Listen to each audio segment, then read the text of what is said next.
minutes to make sure everything's gonna work. Yeah, just give me the.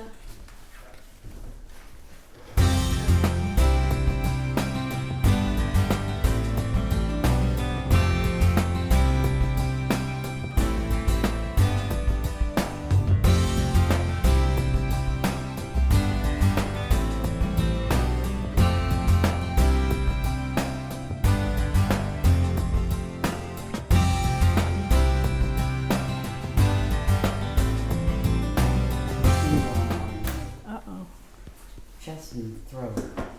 All set? Thank you. Welcome to the January 10th meeting of the Northfield Selectboard. I'm calling this meeting to order at 6:04. We have a couple of technical setup things that we needed to do, so we're starting a couple of minutes late, but that's okay. We're all organized, and Chief Hall, you are up. You're our first appointment. Ooh. Thank you. And you're going. Everyone knows Leanne, but I have Leanne coming up because I think CSO is going to probably come up in the conversation. So Yes. She's, and we haven't seen Leanne since the beginning, I think. So this is the beginning of the program. So I'm excited to have her here as well. Yeah, we're actually working right now. So that's why my radio's on. And if we have a mental health call, we'll have to. Wrap up. So if all of a sudden you get up and leave, then we'll know. Okay. And we have quite a few. Yes, we have quite a few things to go over with you too. So do you want to start with department updates, and we'll go through? Yep. Some of the department updates would be CSO contract. I think you have that in front of you. We also have a Thomas Aquinas College MOU. Yep, that's on the agenda. Should also have that. CSO received an award for the great job they're doing. I don't know if you can speak to that a little bit, or is that like pat yourself on the back? That's okay. Yeah. CSO as an organization has over 700 employees. Every year they recognize a small subset of the employees for different things such as outstanding commitment to recovery, exemplary team, things of that nature. So the co-response team, which is embedded in quite a few different local police departments, won the exemplary team award, which is really exciting. Just demonstrating our commitment to community-based resources and really working alongside our law enforcement partners to ensure that we are diverting unnecessary hospitalizations and introductions into the criminal justice system. So we're really seeing positive results, not only here in Northfield, but also throughout the county and also Hampshire County. So it's been great to be recognized for that and to see the work continue to positively impact the community. That's wonderful. And could you, before we open it up a little bit, can you just remind us as to what the arrangement is and what we're doing? Because we are looking at the MOU again, well, the one for this year tonight. But can you just remind us what we're doing? So folks at home who might not recall our conversation from like 6 months ago. What is it that you two, because I see you guys on every now and then working together. So talk a little bit about what that is and what that means for the town. Okay. Please.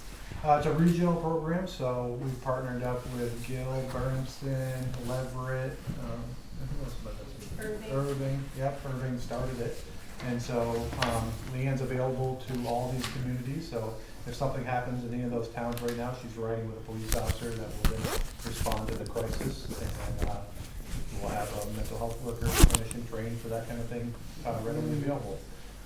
Then also when she's within, like today's her day with Northfield, we have a bunch of follow-ups that we do today to see people that we've met in the past and make sure that we're staying up on top of things and we're having good communication. The goal is to avoid any Section 12s and to catch things before they happen, so being proactive about it.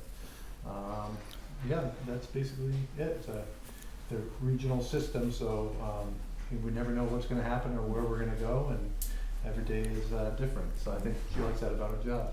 Yes, absolutely. Excellent. Any questions from the select board about? So how long have we been implementing this program so far? How many months now?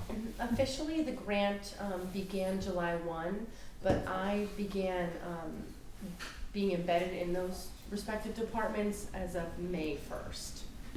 So we had a little bit of time to get acquainted and roll out the program. It's a similar model to what is employed in Greenfield, Montague, and Deerfield. But our region being a lot bigger and different resources and different populations. So we had a couple of months before the grant officially rolled out July 1. Okay. What have we seen so far that is effective in this program? What's unique about the program is that not only are we able to respond within the respective communities to folks in crisis, but we're able to also provide a lot of follow-ups, as Chief Hall said. So, we see so-and-so in the community that's experiencing, a mental health crisis or, substance abuse issues, things of that nature. We're able to proactively follow up with them and, make sure that they're connected to the appropriate resources and, be able to show up the next day and say, hey, you said you were really interested in this. I got this for you. Would you like to do it together? Instead of saying, oh, you had a hard time, I'll de-escalate you and see you never. In this model, we're really able to proactively address the needs of community members in a way that is supportive and really reduces the risk of continued introductions into the criminal justice system and unnecessary hospitalizations. Really meeting folks where they are, meeting their respective needs, whether it be housing, finances, outpatient support, medication administration, a variety of different resources. And it goes beyond CSO. We work as a liaison between a lot of different community agencies such as Community Action, the Recover Project, NELQUIT, Salison Project, domestic violence resources, things like that. So, really bridging access for community members directly in a way that provides meaningful access to those resources in real time. And oftentimes, I'm guessing for folks who are having a mental health crisis or something else is happening, that other factors like housing and either exacerbate that or cause it. So that's why you're looking at it from a holistic standpoint. Correct. That's what I hear you saying. Yes. Okay, great. So with this program, what have you seen so far with it that works, and what are things that you would like to see improve or evolve to a better efficient form? Something that we've seen work really well is what I had said before about bridging access, acting as a liaison between folks in the community and the resources that we're able to provide. There's a lot of resources out there, even though we are a relatively rural community, that people just don't know exist. So helping people understand what those resources are, how to access them, not hand-holding. We want to empower folks to, have their independence, but also, helping them understand how to access what they need, and being a partner in their access to those resources has been really great. It's also been wonderful to learn, from a clinical standpoint, the way that law enforcement interacts with people in mental health crises, but also, to kind of learn from one another. There's this deep sense of mutual respect and mutual understanding where I'm learning from them as much as they're learning from me.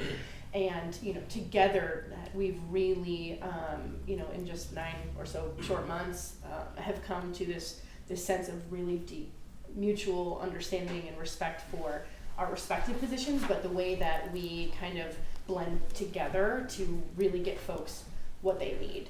You're more aware of a lot of other resources that I'm not, and I'm more aware of things that they are not. And together, it really expands and compounds on what we're able to offer the community members that day. It's not, I'll put you on a waiting list and see you in a couple of months when I am able to put things together and triage it. It's nope. You know things, I know things. Let's put our heads together in this moment directly and give you what you need right now. And that's been really well, and I look forward to the opportunity to continue to expand on that and build that toolbox per se of what we know and understand about local resources and how we can offer even more to the community. And what about things that you'd like to see improve in it?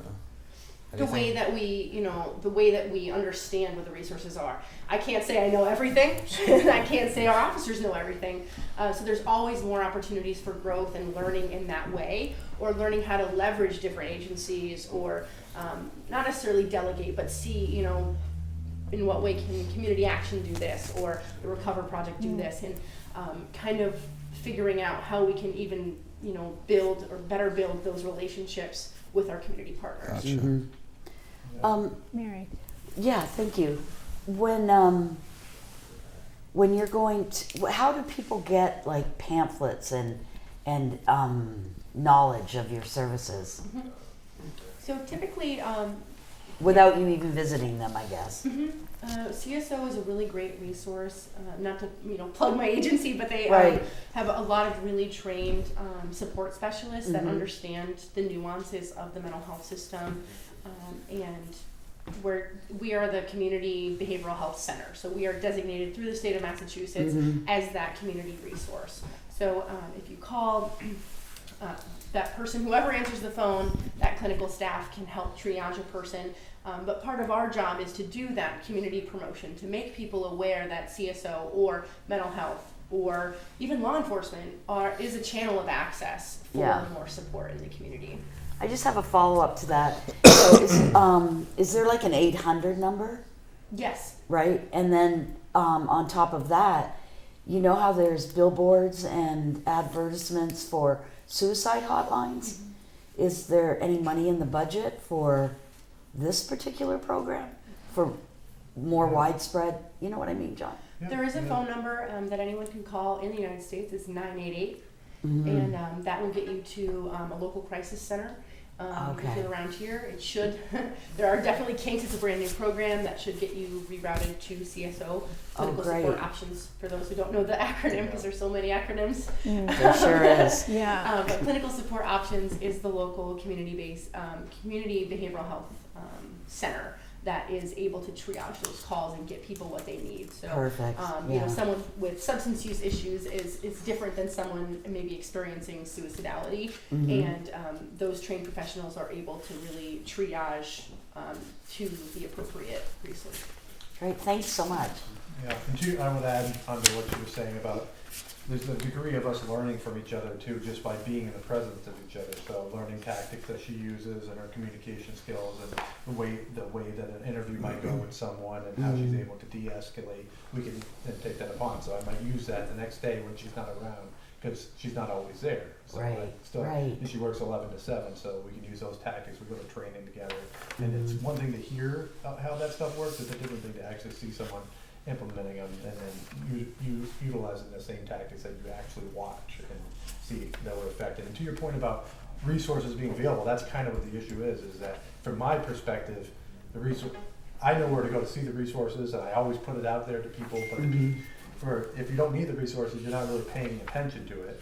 And then in the moment when you need the resource, it's almost like people are clouded over in that moment. So you almost have to have, especially if it's like a substance abuse thing, they might want help, but then they're so deep in their addiction that they don't get themselves help. And so that's what Leanne really helps with, which is connecting the dots to say, okay, is this a domestic violence thing? Is this a substance abuse thing? Or a combination of all these different factors? And these are the resources that we all know are out there, but do you know that they're out there? And are you going to follow up to actually reach out to those people? And especially it's complicated, health insurance and things like that. So I've seen that help people. There's a lot of people just, they already feel overwhelmed. They'll just give up just because of the thought of having to help themselves, and Leanne can walk them through that process. Oh, thanks for that clarity. And the last thing I'll say, to your point, Alex, it's kind of tough for us to say room for improvement because it's new to us.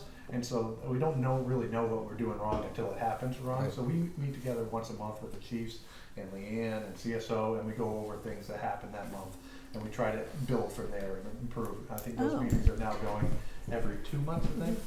So we just had one last week. And we'll go over some of the calls that we went to, room for improvement, and we'll pass that along to our respective police departments. And we all also have our own policies and procedures. It kind of segues into one of my points here, which is body cameras. And yeah, as you can see, I don't have my body camera today. I also don't have a traditional uniform because we're going to go to a mental health call, and it's medical in nature. HIPAA rights come involved there. So Less intimidating. Yeah, it's less intimidating, easier to talk to. I kind of blend in with her, and a lot of times I do the talking as well. So especially when we become friendly with people in the community, and so sometimes their focus will turn from her to me, and they don't always want a camera shining on them. And to some degree, cameras do protect us from liability, but they're primarily for evidentiary purposes. So when an encounter is not criminal in nature, that's when we'll want to just focus in on the mental health and medical things. So Northfield PD's policy and procedure is not that the officers are going to have body cameras when they're working this assignment, because it's a detail, but again, in the future, I don't know what Massachusetts is gonna decide. They might say Right. you have to wear a camera and that, and we'll adjust accordingly if and when that comes out. Okay, that's helpful to know. So from really the approach is medical and service, not evidentiary. Exactly. Yeah, okay. Until it becomes that, obviously, Right. if a crime ends up occurring, That's another story. yeah, that's another story. Okay, excellent. Other updates would be, as you all know, we hired Chad Sunder, Officer Sunder. Well, still doing- can we just Yep, go ahead. jump to, why don't we take, Alex, did you have more questions? You look like you had a question. No, I had- no more. I had no more one. que- And I was no more gonna go to questions. Bernie too, okay. Yeah. Bernie, do you have questions? Just thought, remind the people, I mean, I know this is paid for by a grant. For how many years was it? Do you remember? It's an annual grant. An annual for, grant. the Department of Mental Health Mhm. and Jail Diversion Program with a Okay. specific goal in mind of diverting unnecessary introductions Right. and continued involvement in the criminal justice system. Yeah, okay, Yeah, I just so wanted to it make costs sure the that people, taxpayers we reminded the nothing. people of that, it is an annual grant and it's not costing us anything. And, Correct. at the point where grants stop coming, we can then look at the results and decide Yeah. if we want to continue it. Yeah, thank you. Good point, Bernie. Thank you. Yep, really good point. Okay, Well, everybody in this field today, whether it's corrections, the courts, law enforcement at the local or state level, everybody needs somebody to talk to. And that's on both sides of it. And anybody who says that they don't is lying. So, Yeah. okay. Well, I think this would be, if you allow me some liberty on the agenda, I think this would be a nice segue into voting on the agreement between the town of Irving and Clinical Support Options to provide co-response clinical professional services to the town of Northfield effective July 1, 2022. So this is we signed the FY22 agreement back in June. This is the FY23 agreement. So can I get a motion to that effect? Alex? Oh, well, So moved. thank you. Oh, sorry. just do it that way. Big hint. Motion to end a. Second. Okay, Yeah, second from sorry. Alex. Thank you. That's all right. All those in favor of signing the agreement, Aye. please. Aye. Aye. Okay. That's unanimous. So we'll sign that. We'll get that out of the way and back to, Are we, I think it goes back to she has some Irving. paperwork to do. Are we good with questions for Leanne? I think we are, unless anybody Yes. else has anything. Thank you so much. Thank you for your No, work, very much. Yeah, it's good Leanne. to We look see you forward so to seeing much. where this grows. Yes, it's been a Appreciate wonderful your service. opportunity, and Chief Hall and Officer Kovalensky and Officer Sumner and all the other officers that I work with have been really marvelous and supportive and eager. It's been really great. Awesome. Yay. It's good to see you again. Yeah. Come back anytime, Leanne. Yeah. Yeah. We're applauding for you. Oh, no. Yes. Thanks Thank so you, much. And speaking of Officer Kobliansky, he's Is he here? here. Oh, my goodness. That's why I was smiling during Look at that. Good, Everyone, yeah. look at that nice smile. Look at that the. good Thank looking you for smile there. coming. I know this is off That's why I was hours. late. I was like, you might come. Well, Can I all just that say, wears we have the street clothes. best looking police department. I think I'm just de facto in that. No, you're not, John. Oh, thank you. Yep, please do. Okay, well, this is like the highlight of the agenda as far as I'm concerned. So we talked about you at our last select board meeting, and I asked Chief Hall to enumerate and reiterate your accomplishments for the year so we could thank you in person. Thank you. Yeah. Thank you. So, Chief Hall, do you want to go through what Officer Kobliansky has accomplished so far this year? Yep, I'll go with, I'll just name the three biggest ones, but I Yeah. will say in addition to that something after. Good. Mhm. So, Officer Kovalensky was one of the first officers to do the Bridge Academy, so did a great job with that. So, he completed the Bridge Academy. Certified? Yep. Mhm. He just became a sexual assault investigator, which is something that we need in the department. And the last thing is that he just received an award, I think you talked about the last time, from EMS. So he helped out on a medical call. And I probably have about 5 or 10 things also to list on there, but these are like actual cases that are going to, under investigation, or it's just not worth talking about. But Officer Kovalensky's been doing a good job at actually doing the job, which I appreciate as the chief of police. So, anything that he works on is building up his resume and his experience. I just know every day I can trust him a little bit more and more and more and more, to the point that he's a seasoned veteran officer. Some of the stuff he's investigated is top notch. Yeah, appreciate having him. Thank you. That's great. Yeah. No, thank you. Well, on behalf of everyone in the town, I think we're all saying thank you very much, and we're glad that you came so that we could thank you in person. That's not easy. That was a lot of work to Yeah. get certified in both those categories. And I'm just impressed. I'm so impressed, and I'm proud. And I'm proud that our town, Northfield, the police department, is in the now. You know, we're in 2023, and we're not being left in the dust, that you're keeping up with everything that needs to be, you know, on our plate, and adjusted, and yeah, that's all. Just super, super proud of the whole department. Yeah. It's really Yeah, important. and you. Yeah. Of course. Yeah. Yeah.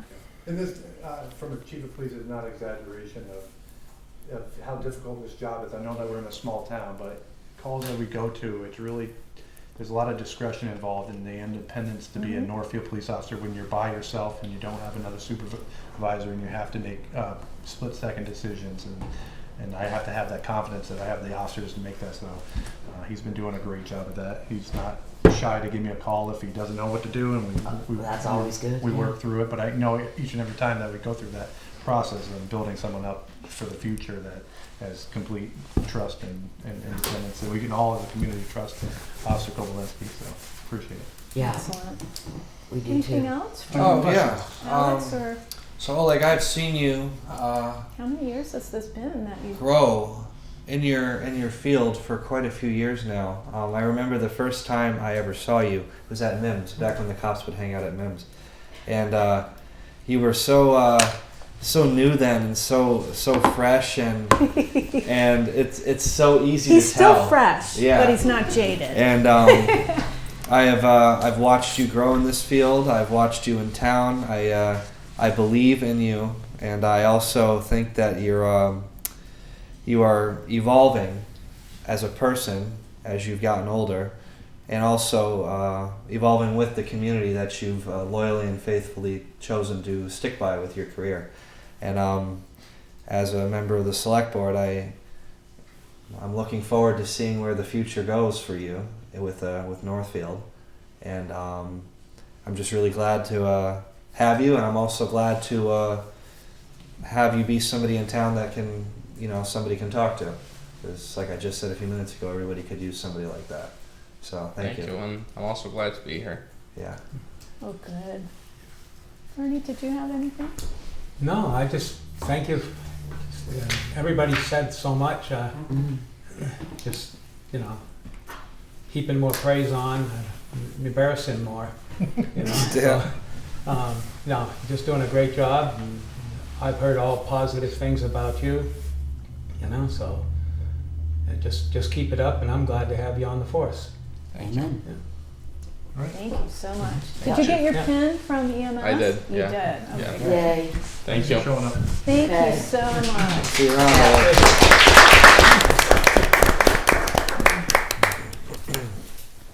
Thank you. Okay. Well, this is a fun meeting so far. A Yes. lot of progress happening. Yeah. But wait, there's more. Yeah. So let's talk about safety and the school resource officer. We periodically have both of those on the agenda, and I think we've talked with you every few months. So wanted to get your take on safety in the schools, and wanted to talk a little bit about where Chad is in terms of the SRO, and speaking of other folks on the staff. So let me just start us off with that, and then we'll see what kinds of questions come up. Yep. As I was starting to say, Chad Summers blended in great. It's almost like he's been here for 10 years. I know, and it's only been 3 months, I think. Yeah. Not quite, yeah. From his experience in Greenfield, it seems like a lot of people already knew him anyways, and I've had so many people approach me and just say that was a good hire. So that's good to hear. Good. I've heard nothing negative, so that's great. That being said, he's now certified to be a school resource officer. He has other trainings. He's always staying on top of trainings. He just had a training as a firearms instructor, so he went through a couple courses there to become renew his certification for handgun and rifle firearms, so he could teach us how to do firearms training once a year. And then he also just signed up for adolescent mental health program, which is through the NASRO, so the National School Resource Officer Program. So he signed up for that, so we're looking forward to that. And then if and when the school is ready for a school resource officer, and whatever they decide in what capacity, part-time, full-time, I know Officer Sumner is looking forward to the opportunity, if that opportunity comes available. We had a lockdown drill last month, December, at the school. That went very well. I'm looking forward to doing one. I don't know what the school's going to decide, but I'm kind of hoping personally that we do another one soon, just because we hadn't had one in a while, so it'd be nice to do one soon after, just to build upon the success we had in the first one. So the drill was done at the elementary school or the All the schools. Yeah. all the schools? Okay. Yep. In All the district. schools. Yep. Okay. And that was through Sheriff's Department. They do a great job, and appreciated them helping out. And then we also had Bernardston, and I believe Gill came too to help out do the school, the lockdown drill. So, and we also had a training earlier this year where we all went through all the schools together just to familiarize ourselves, not just with our schools, but with Gill and Bernardston and the surrounding community. So, because when we call for help, that's who's coming to help us. So we want to preemptively make sure people know the layout of the schools if they're responding there. So. I didn't really think about that. So it makes total sense as soon as you say it that you need to be as familiar with Bernardston School in the event that you're joining. If there was something going on, you need to know about all the schools. Yeah. So, question about that. Yeah. So, with your previous employer being UMass and the amount of buildings that exist on that campus, have you come up with any effective strategies to study building design? I honestly have not. They're not too. It's not too complicated. I don't want to oversimplify it, but I didn't want to make a problem that I don't perceive as being there. The buildings aren't. Maybe it's because I worked at UMass, but I don't find the elementary school, the high school, to be too complicated. So I don't want to overcomplicate the matter. But yeah, it's a good idea to do something like that. And I also have to learn Thomas Aquinas College. So thankfully through this MOU process, I've been talking with the Dean of Students there, Patrick Gardner, and he just sent me maps the other day. I actually got to get back to him to update our maps, but that would also be an area where we should, maybe this summer we'll do something like that, and we'll really take a deeper look at the high school and the elementary school, and also some of the other buildings we have around to include on Thomas Aquinas College, if they're agreeable to it, of course. So, but we had a great conversation, and building this MOU was a good way for him and I to get to know each other and see what the police department and Thomas Aquinas College could collaborate and make sure we're on the same page of offering students, especially under the sexual assault type of situations, to know what kind of job that we're going to do when we come onto campus. So, Great. sorry I didn't answer your question. I think that's really interesting. So by building design, do you mean, I mean, on the law enforcement or public administration side, are you talking about how buildings are laid out that make them safer or less safe, or where you would need to focus attention on some aspect of like a dark corner? Well, you just need to know what you're going into. You need to know your building. You need to know, like, if you're going to access, if someone says there's a situation in the building on this floor in this room, okay, you have to know where to get there, and every moment that you waste, it could be a moment that you can't get back. So I apologize. I took your question to be like a hardening type of situation where we look at the buildings and see what's outside. Yeah, if that's we're what going I to was bring in Jersey thinking. dirt. Yeah. No. I meant You're more. talking about more knowing like the layout of just the building? knowing the layout, so you know how to Yeah. tactically so there's 2 points enter. in that then. That's what we did. We did a training where we all came together and we went through each building and tactically went through it to say, okay, if you got called here, and also to label the sides of the building. So if you go to the high school and an officer said, I need to go on the north side, you might not know which direction you're in. So we label I don't want to say too much information Right. just because it's a security type of thing. Right, right.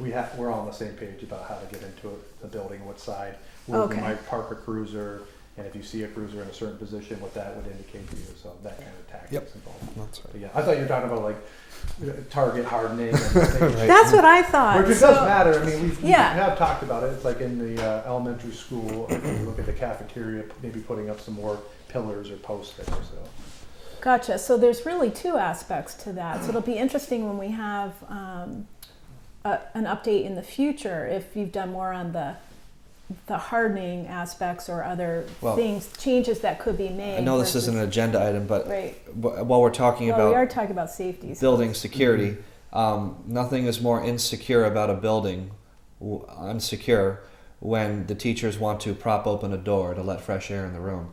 That's a security nightmare. That's Yeah. that's a breach, Yeah. and you don't want to have a breach in a secure facility, because that's if somebody does their homework, that's the perfect opportunity to access the buildings. So. I don't really know what you can do with that in terms of building design eventually, but keep those doors shut and maybe update your HVAC system so you have fresher air. So Well, there's all, from an architectural standpoint, there's many aspects that I can think of right off the top of my head based on what you're saying and you're saying. But what you were initially asking about was the layout of the school Right. and do officers in Northfield and elsewhere know where things are in the schools? And the answer is yes. yes. Yeah. Yeah, Okay. I mean, it's not Okay, just wanted to something- clarify. not We a had one-and-done we had thing, two though. Yeah. aspects going Yeah. on there that are The plan is both to interesting. build upon it, and so to do more training within the schools to know them a little bit better each time. Yeah. Okay. Great. Any other questions, Bernie? Mary? Okay, and we had talked about, actually, let's do while you were talking about Thomas Aquinas, let's do the MOU yeah. and get that out of the way because we want to make sure that's signed. That looked very straightforward to me. Did anybody have any questions about the MOU or why we're doing this? I think you touched on it, so. I had no questions. I understand what's going on. So you've been working closely with Thomas Aquinas, and I know Yep. it's all set. We had looked at it. Alex, did you have any questions about the MOU? No, it's pretty straightforward compared to other MOUs that we've signed in the past. Yeah. This one Yeah. is much shorter. Yeah. So it's pretty black and white. It lists out what we will agree upon doing and what services that we're providing for them. Mm-hmm. Yeah. And it's required. So. And it's And it's required. especially that it's So there's required. that. Yeah. Okay, good. So can I get, sorry, I'm looking through all my paperwork, I know that. So can I get a motion to approve the MOU between the town of Northfield Police Department and Thomas Aquinas College? Motion to enter into an MOU between Thomas Aquinas College and the Northfield Police Department, effective immediately. A motion and a second. Any discussion on the motion? All those in favor? Aye. Aye. Okay, we got that checked off. And then the last thing that we had was you had proposed a potential road closure during inclement weather, and I broached the subject at the last select board meeting and was authorized by the select board to work with you and the highway superintendent, who I see, and thank you, Tom, for coming. Patiently waiting for me to finish. Yeah. Do you want to come forward, Tom, and we can talk about this?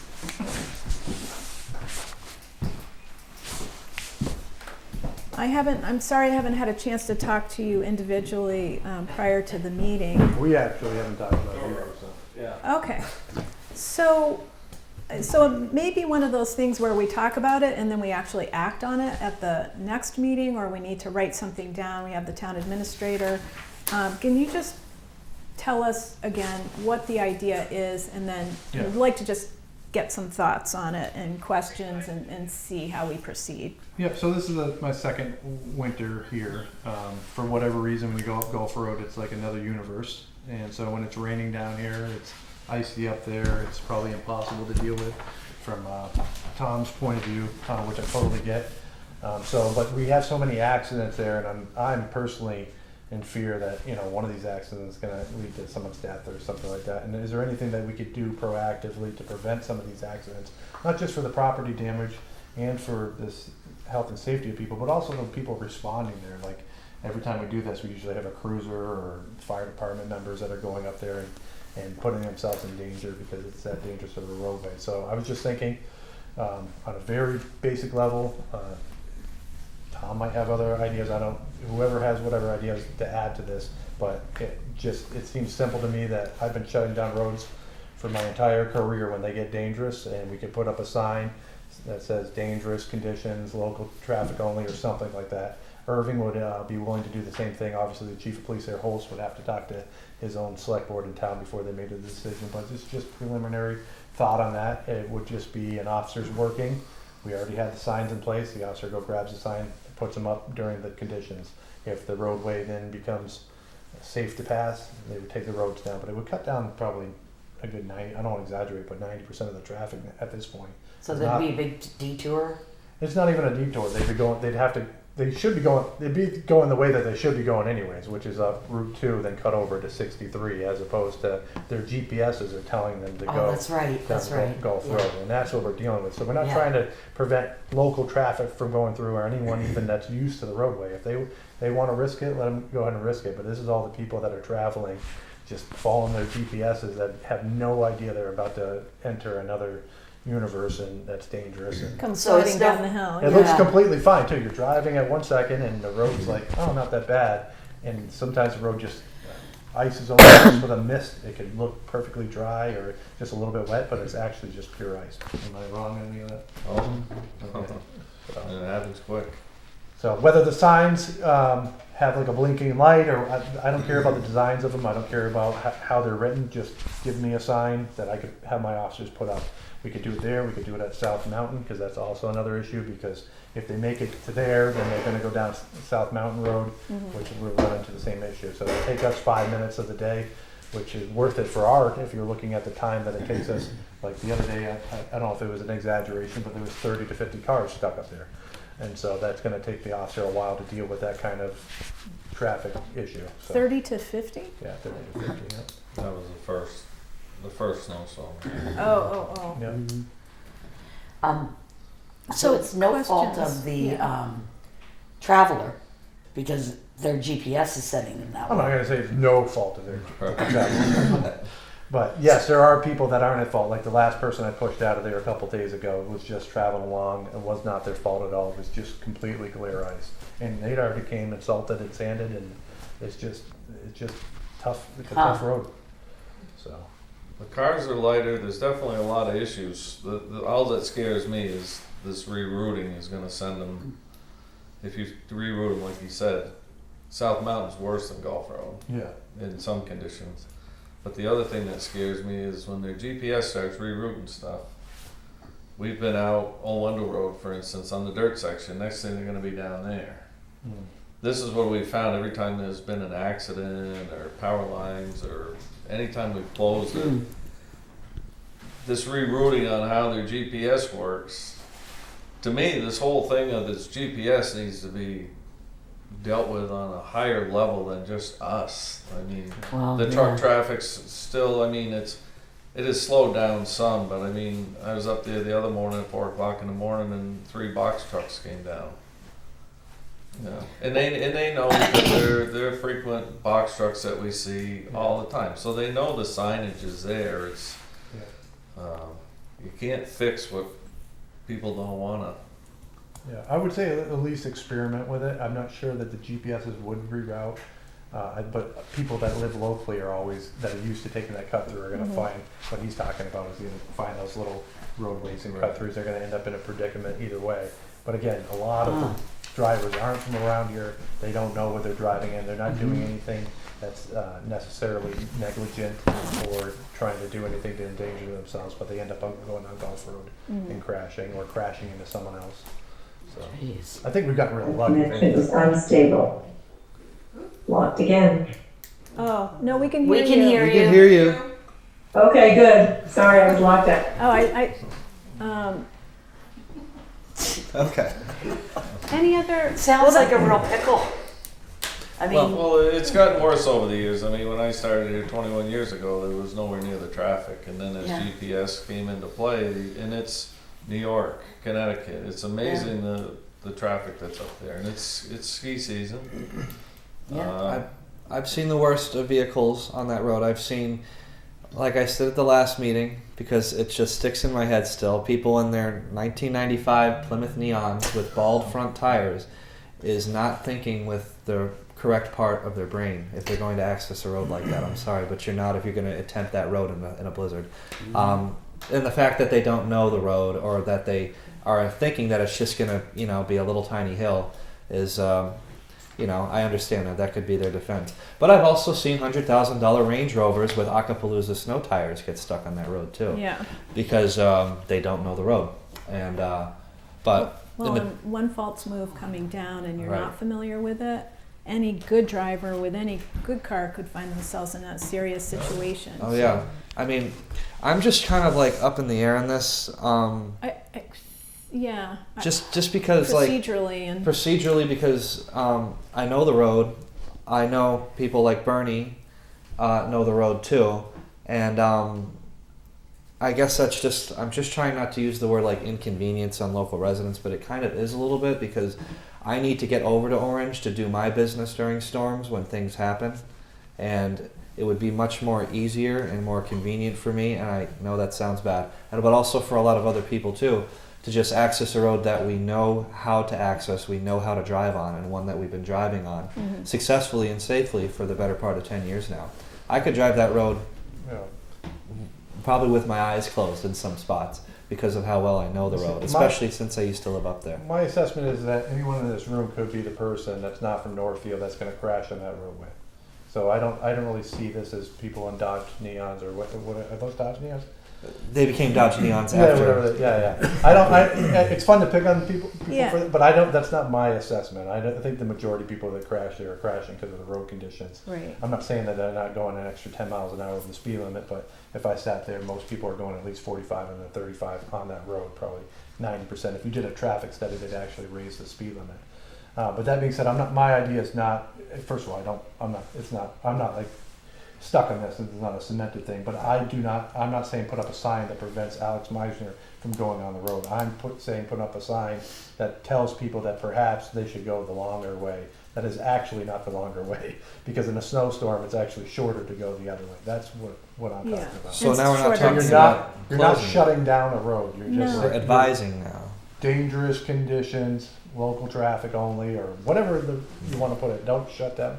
I'm not saying shut down the roadway, not putting, road closed signs across it. Yeah, so perhaps I mislabeled that. It's not closure so much as changing it to local traffic only.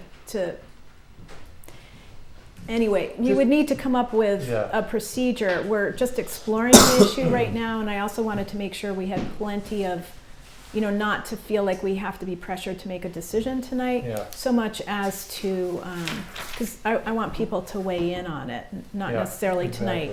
But to think about it and think, okay, what makes sense? Would it help if, I know the root issue, the very root issue is the technical sending of people onto back roads. That's why I think if that's the root anything- issue. But we can do some symptomatic things that may send some of those people more safely on Route 2, which is salted and sanded and What I envision, mostly flat. Yeah, it comes down to this. You have a family on Christmas Eve. They're trying to get to where they're going. They're not from Northfield. They're going down Route 2.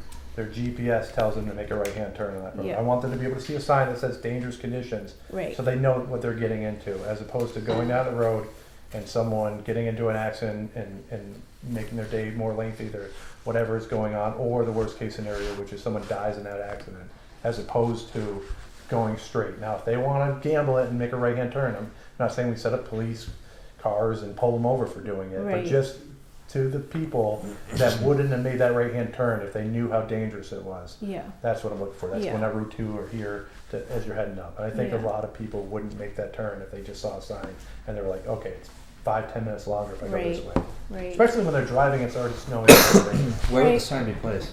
I'm not sure, but I know that you've talked with Irving about it. Main and Maple, North Street, Route 2. What about like a last resort sign, like right where they have the ability to turn off in the little spot by Alexander Hill? You Kinda can put like up a- two of them, but the like- whole point is to not even get them on that road, to have it like a little, off to the side, not in the road, off to the side, like a little blinking light that says dangerous conditions, not advised or not recommended, whatever. We warned you. Okay. Well, I think that was back to even with the truck thing, that's the complication of that too, because a lot of people don't understand it's not Gulf Road from Main Street.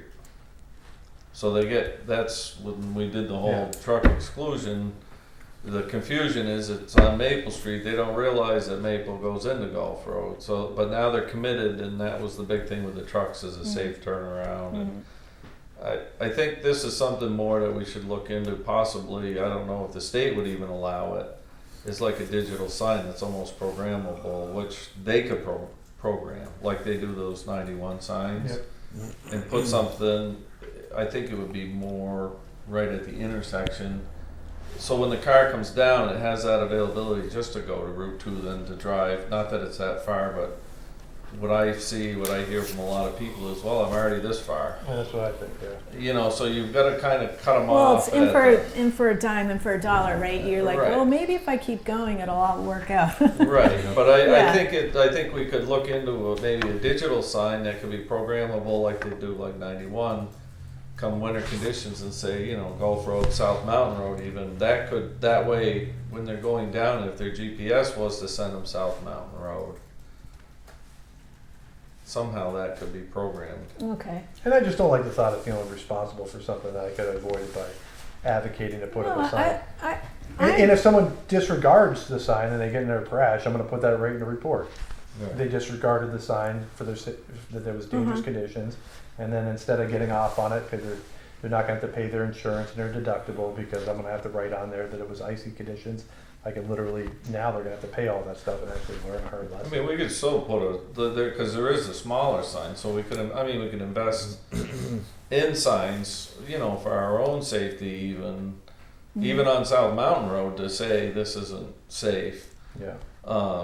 As well, but I think it's a two-part thing. Okay. I think we That's gotta what it sounds like. to try to notify them prior to them making all the turns to getting to Right, there, right. if it's at all possible. Yeah. And I mean, with that sign, if it was even doable, it might even prevent, because I know a lot of the Dollar General trucks I see Yeah. and when you stop and say something to them, did you see, well, a lot of them don't speak English once they get to you, but, you know, you try to explain to them that you went by like 4 signs to get to this point, and Now you're stuck. Yeah, if anyone's Okay. watching this or has any recommendations to his other point Right. about the GPS, if anyone has any recommendations to us on how we go about changing the programming, the Google and the GPS, there must be a way to go about that. Well, I can just say that from personal experience, when I first moved to my property, some of the properties listed on Strobridge Road, and the main house is listed on Burnham Road, right? So the property overlooks Strobridge, okay? So all my Amazon orders were coming, and they couldn't see a road to come up from Strobridge because it's a forest, right? So they were delivering it to just a random person across the street on Strobridge. This was happening again and again and again. Finally, after about a month and a half, 2 months, I got in contact with the logistics manager at Amazon, who literally went in to her Google system. So when they punch in 43 Burnham Road, their Google was taking them to Strobridge because the property expands on both sides. Okay, so I think we get the point. Well, I just No. want to point out one thing. Wait 1 second. My point is, and I Yeah. hadn't made it yet, Well, go ahead. was to say that we could possibly try and find a logistics person Yeah, within the industry. yeah. Well, I just wanted to point out that after this happened, that Brian and Irving called about 4 different places, including Waze and Google Maps, he contacted all of them. So we've kind of been that route. You still have to. It took me months. Yeah, no, he did contact them all You and gotta say bang this it. road needs to have a truck exclusion in your thing. So I think he said he took us, it was like 6 or 8 different road mapping place things that he called every one of them. So whether it's in there or not, I don't know. But truckers use they use different systems. So he called the trucking ones, because they use sometimes different ones, because they're supposed to show bridges under a certain height and various different things. So we did that, so I don't know whether he already attempted that, so I don't know what happened to it, but he said it was not well received, but he did it anyway. Well, I don't, So- I don't know if like a congressperson or somebody Yeah. has a little more Right. We can, pull than we have. I think Exactly. maybe we can take it up with maybe the delegation and certainly maybe talk to MassDOT and see what they do, because the state agencies, I would imagine, based on, like you said, the displays and the highways, that maybe they have more clout. Maybe that's where we could use MassDOT.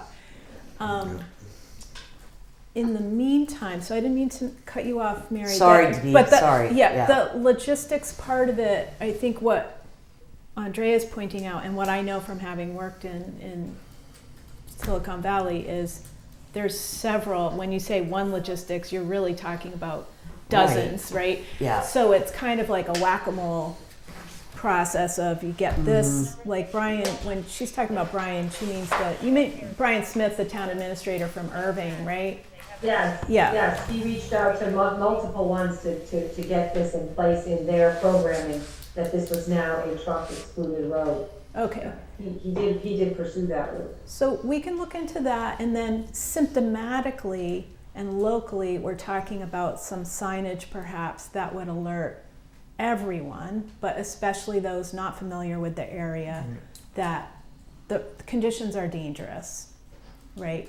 I'm not worried about Alex Miser. If you want to go up that No. road. No, nobody's worried. No way. I've got I a just good- don't want the person that's, the person who's not from this area cutting through that way, and they're not Yeah. up to anything, they're just GPS told them to go And up that way. then the next time they know that something, I can just envision coming over from Irving, right? And you're going and going and going, and then when you start going downhill, you're going down. I won't go right? down. I will say So- this: I won't go down Gulf Road if I know there's ice.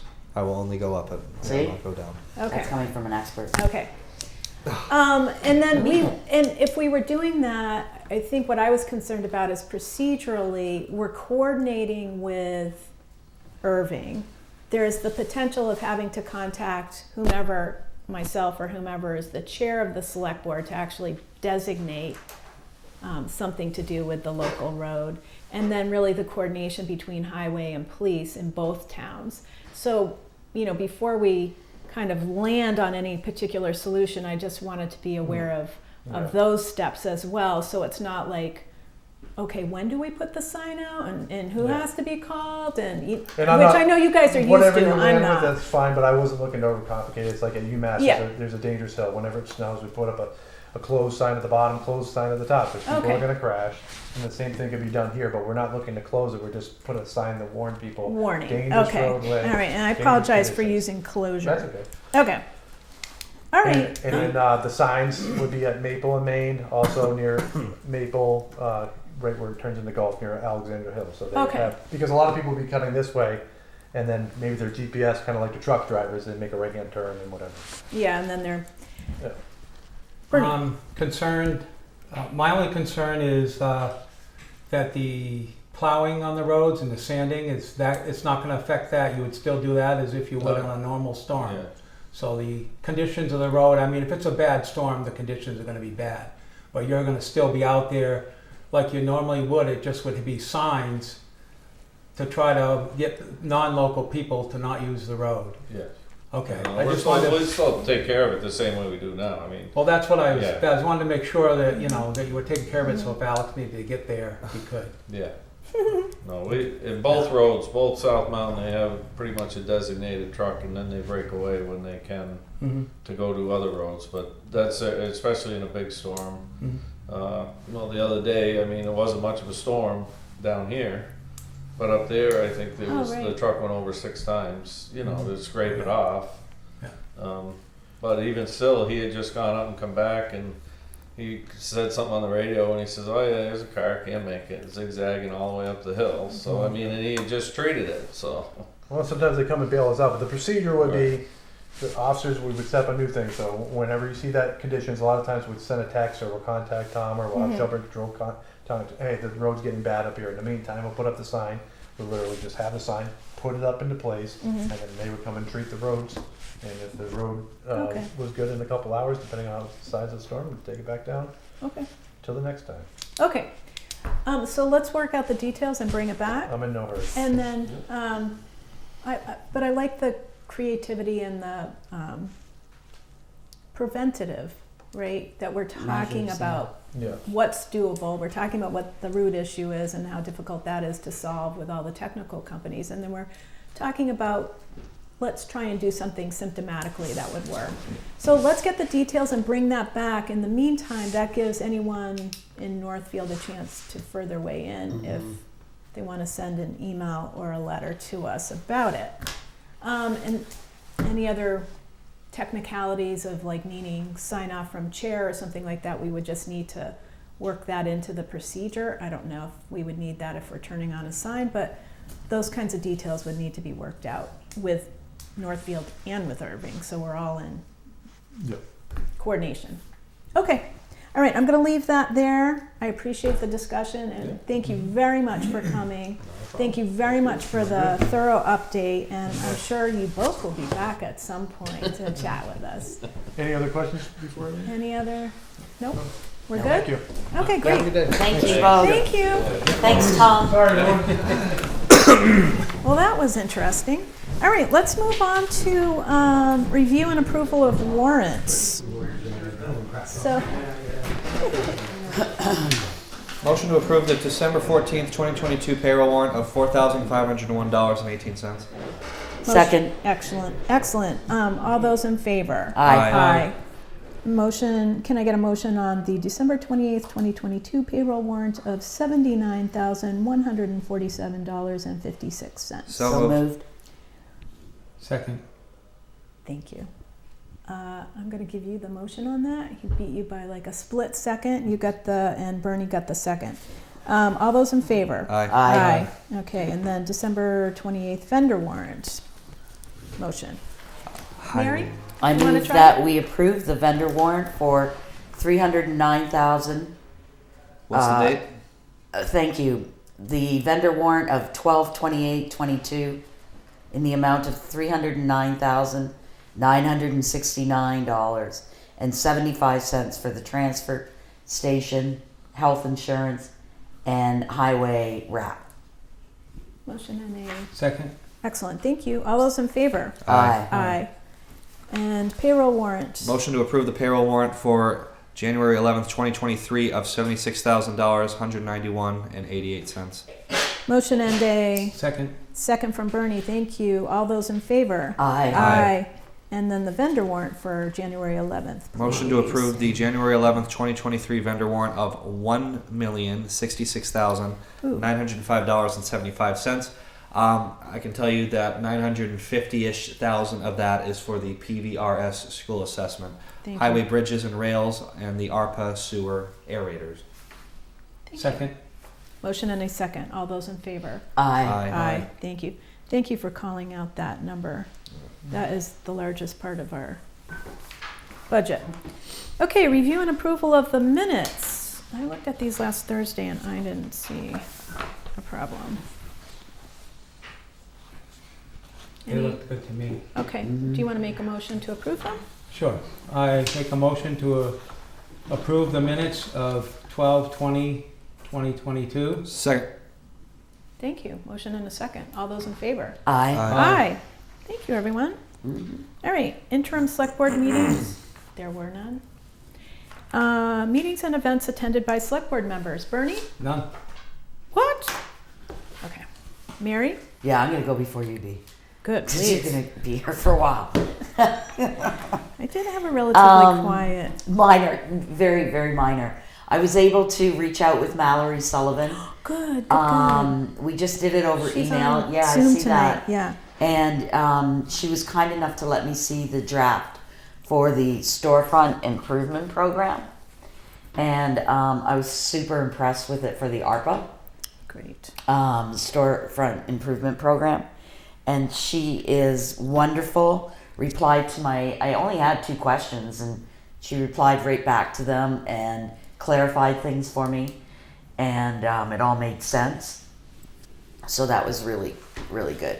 Oh, I'd like to talk to her more about it. She's a wealth of information. And then I just did an online, the Northeast IT system. Oh, the fishing training? Yeah, I did the good. fishing training. And that's it. Oh, good. Yeah, I did the training too. That was really short. and fishing? sweet. Yeah, for It was Yeah, so I did short. that one too. I Yeah. just, it was like 5-minute video. Yeah. and- Yeah. It was really pretty well done. Let's see. I actually took a couple of weeks off there. But I did meet with Sandra and Andrea on the agenda, and also met with the ARPA committee. And then I'm on the FERCog Finance Committee, so we had that meeting Thursday night to go through all of the budgets. And I sat in on the Northfield Finance Committee meeting last night. So on the FERCog Finance Committee, this is my first year on the Finance Committee with regionally, and I have to say it's really well organized. And it looks like our assessments are going to be approximately the same or similar to last year, so that was good news coming out of that meeting. And that's all I had. Alex? I had a 350th committee meeting. We had it at 4 Star Farms and Brewery. Nice. It was a very good meeting. A little hard to hear. Was it a big night? No, it's just there was a lot of people there, and when you try to have a meeting when a lot of people are there not for the meeting to have The drinks and background stuff noise. and drink Yeah. beer and alcohol. Sure. So, so that was the only bad thing about it. It was just kind of hard to communicate, but other than that, it was really good. Making a lot of progress. Things are moving forward with it. You got a lot of sign-ups for the parade, right? Yes, I did. I saw that post. Yes, that is a great thing. Okay. That is a really great thing. A lot of I'm, enthusiasm about that. coordinating with the necessary parties to make sure that we follow the correct communication policies so that we can have a very smooth and fluid parade process. Nice. Really looking forward to that and getting people involved. Great. Good. Oh, I also reached out to the 350th committee. Somebody on there Okay. came back to me so that the Creamy can get involved. Perfect. If possible float or something. Perfect. Yeah, and you can throw creamy coupons. Don't say that again. That's his idea, not yours. Are you going to make your car do float, Alex? Absolutely not. Yeah, right. Okay. So anyway, Good. the 350th sounds like a wonderful committee. Yes, and Yeah. we're going to look under proposed agenda topics. I wanted them to come in and give an that would be update as the year great, kicks Bea. off, and so we could Good also say idea. thank you to them in person. So next we have the town administrator's update. Andrea? Miss you. Oh, where are you? We miss you. How's your arm? Yeah, how's your arm? How's your arm? Looks Oh, different All right. cast. Making progress. So just a couple things you probably have, I don't know, do you have in front of you the DLTA FERCog forms, or am I going to email those to you? I think I don't know if you have a copy of it in front of you. Yes, they do. Those are the direct local technical assistance funds. that That's the this one, FERCog right, put out Sandy? every year. yeah. Yeah. So I Oh, just yep. want to remind you that we'd like to put that on the agenda for your discussion next week. So take Yep. it home, read it over. They generally ask for the top 3, and I'm going to send it out to the boards and committees. So they also send things in. I think I actually already got it back from the planning board with some ideas they're interested in. But then I'll bring that to you, and you guys bring in your suggestions, and then try to wrangle 3 things out of there. There's always way more than you can possibly get. So. Yeah. But then I will respond to them, and that's direct local technical assistance money that the Regional Council of Governments gets. And then they try to pick out a program or 2 to try to help each town in the region Sometimes there's regional ones, and so we can participate in group ones, and sometimes there's a specific one, just a town or two. And I'll talk about one that they did last year in my next update, which is the Andrea? fire station reuse project. Oh, So just, yeah, look that over. And Can we write on it? notes and yep. yeah, that's Okay. yours, and bring it, if you could actually send it back, like the Wednesday or Thursday before your next meeting, like when the agenda goes out, hopefully it'll remind you. That would give me the weekend to kind of put together, your responses into some coherent document, so you can all look at them when you're sitting in the meeting together, rather than to try and scribble down each other's notes. But if you can send them back, that would be helpful. Like when you get the agenda next time and it says, we're gonna discuss DLTA, if you can send those back to me, I'll put a document together to bring to the meeting so you can see each other's comments and any other boards and committees. Oh, that'll be helpful. who have Okay. requests. So that Would be helpful, is so for we'll try to remind you when we send out What's the your, date, B? your notes for the meeting. so the schedule would be you, Sandra, and I meet on the 18th, and the homework goes out on the 19th, so Wednesday and Thursday. So preferably send it in And we'll on try to remind you Wednesday. right when we're sending out the homework to Send it back send before those what in. date? the and we can put 18th. them together. Yeah, or Thanks, drop it Dave. off in person. Okay, and then we'll Or drop it compile off in them. person, Yeah. that's fine, because I'll just make notes in one, and then we'll have one document for you all to kind of work from. So this With will each other's definitely comments. be on the agenda for the 24th, because we have to have it back to FERCog by the 27th. Right. Okay, Correct. good. All right, go ahead and talk about the Yeah, so the one example. of the things we asked last year under DLTA was for them to do a fire station reuse project. Partly because the one-stop grants come out in the spring, but we hadn't built the building, and we still don't know if we're going to. I mean, we have issues, we still have to deal with that. But so we knew we had a year to kind of look into and answer the questions. What would we do with the building if we do vacate it? They've completed the work looking at the fire station. They looked at a lot of different things and how it would impact it. It's quite extensive, what the work they did. They have a presentation. They actually even have a PowerPoint for the discussion. So we need to schedule a meeting, and they'd be happy to attend. And we'll look at Bee's calendar, and where they can talk about their work and do the PowerPoint presentation, just so that everybody could get a sense of some of the ideas and possibilities on the site.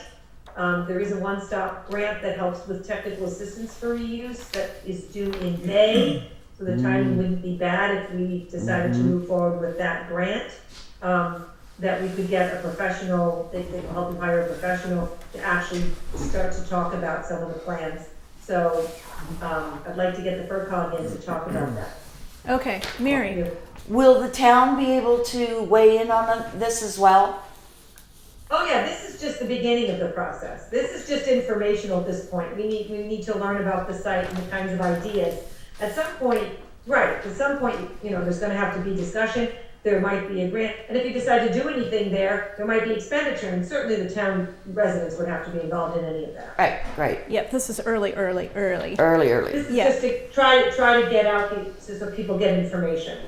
That's why we wanna do a select board meeting with a presentation, so people can see it, we can hear it, and it will evolve from that. Yeah. Thank you. And my understanding, correct me if I'm wrong, is that this is preparation for the grant cycle. So this is all the homework that would be needed in order to even apply, to discuss anything and apply Okay. for it. So it's kind of like the homework Or a before technical the, assistance grant, right? Yeah. We're gearing for that if Yeah. that's the way we choose to go. yeah, so, okay. Okay. I think Sandra printed for you a sheet that's got your budget on it, Mm-hmm. the select board budget. It should just look like a breakdown of your accounts. Yep, I'd like to, give you guys a chance to look at technically what are select board accounts directly and ask any questions, weigh in on that. If you have any questions, I don't know specifically, it's pretty straightforward, but you should be able to see on that, what the previous, year's expenditures were, Mm-hmm. where we are now, and what I would be proposing for next year based on, and if you had any changes, that's. do you want to I didn't know if discuss, you had any questions? do you want to discuss this now? Because we're Well, no, because it's not on the agenda. I wanted you to take it home. I right. wanted you to look at it. We can certainly put it on for discussion if anybody has any questions. You can certainly email me in the meantime directly if you have a specific question. Yep, okay. And then if it looks like there's enough questions or anybody has enough concern, I'll put it on the agenda so that you guys can Okay, can discuss it. I'll If add you it. just have a specific question, like one little account that I can answer, Yeah, you know, Gotcha. that would be fine too. okay, So thanks. just take a look at that and let me know what you think, or if you have any questions. Okay, And lastly, the finance committee and the FY '24 budget, they had their first meeting, as Steve mentioned, it was last night. As you probably know by now, Lois has resigned. Yeah. So they reorganized, and Dan Campbell, who was the vice chair, is now the current chair. And they took a vote to post that anyone interested in being on the finance committee has to send a letter of interest to Nathan Latois, who's the moderator. It is a moderator's appointment to fill that vacancy right. at this time. So if anybody's interested, we did put it on the website. But the proper communication is to Nathan. Nathan, so because I suggest anybody's interested, write a letter of interest stating, you know, why you'd be on it, why you might be good for it, whatever you'd like to say. And we will forward those on. It is a committee of 6, so 4 is a quorum, so, you know, there's only 5 of them, so they'd be happy to fill that position. Now is a good time to do it because we're right at the beginning of the budget process, so it's a good time to get your feet wet if you're interested in that position. Okay, We're just putting together the full budget now. They did reorganize and fill some of the things that Lois did. She used to watch the school budget, so Bernie Barada is going to take that task on. So that process has started. I sent out the emails tonight to the departments who will be setting up their appointments to meet with the finance committee, so those will be coming out on their schedule. And I believe you all have the town budget calendar sent to you previously. If you are interested in receiving it again and you can't find it, I'm just email me and I'm happy to send you another one. But we are now into our 3rd month on the process calendar. And you do have a meeting jointly with the finance committee scheduled on Monday, January 30th, you, the finance committee, and the school. They will be through their 3rd public hearing. So if you aren't watching the public hearings, I suggest you at least attend the meeting on the 30th to hear where they are at in their process. But the school has started their budget hearing process. so I noticed in my email last night from the superintendent, they have a web page that has all of their current budget documents on there, both presentation as well as line item budgets, where they're at in the process. Can you forward that email to the rest of the select board so that they can take a look at As soon as that? I had it, but I will forward it tonight. No, I looked at the distribution list and it's just you and me. It wasn't in there? Yep. Okay. I will send that out tonight. Okay, great, thanks. And it's pretty has all straightforward, the guys. dates. If you want to take a look, you can literally see the line items in a spreadsheet, and then you can also see the presentation and what they're focused on. So that's what they're going to be talking about over the next few weeks. And I think they have a meeting tomorrow night. The budget subcommittee has a meeting tomorrow night with the Bernardston Select Board. So I'm going to try and go over there and sit in on that.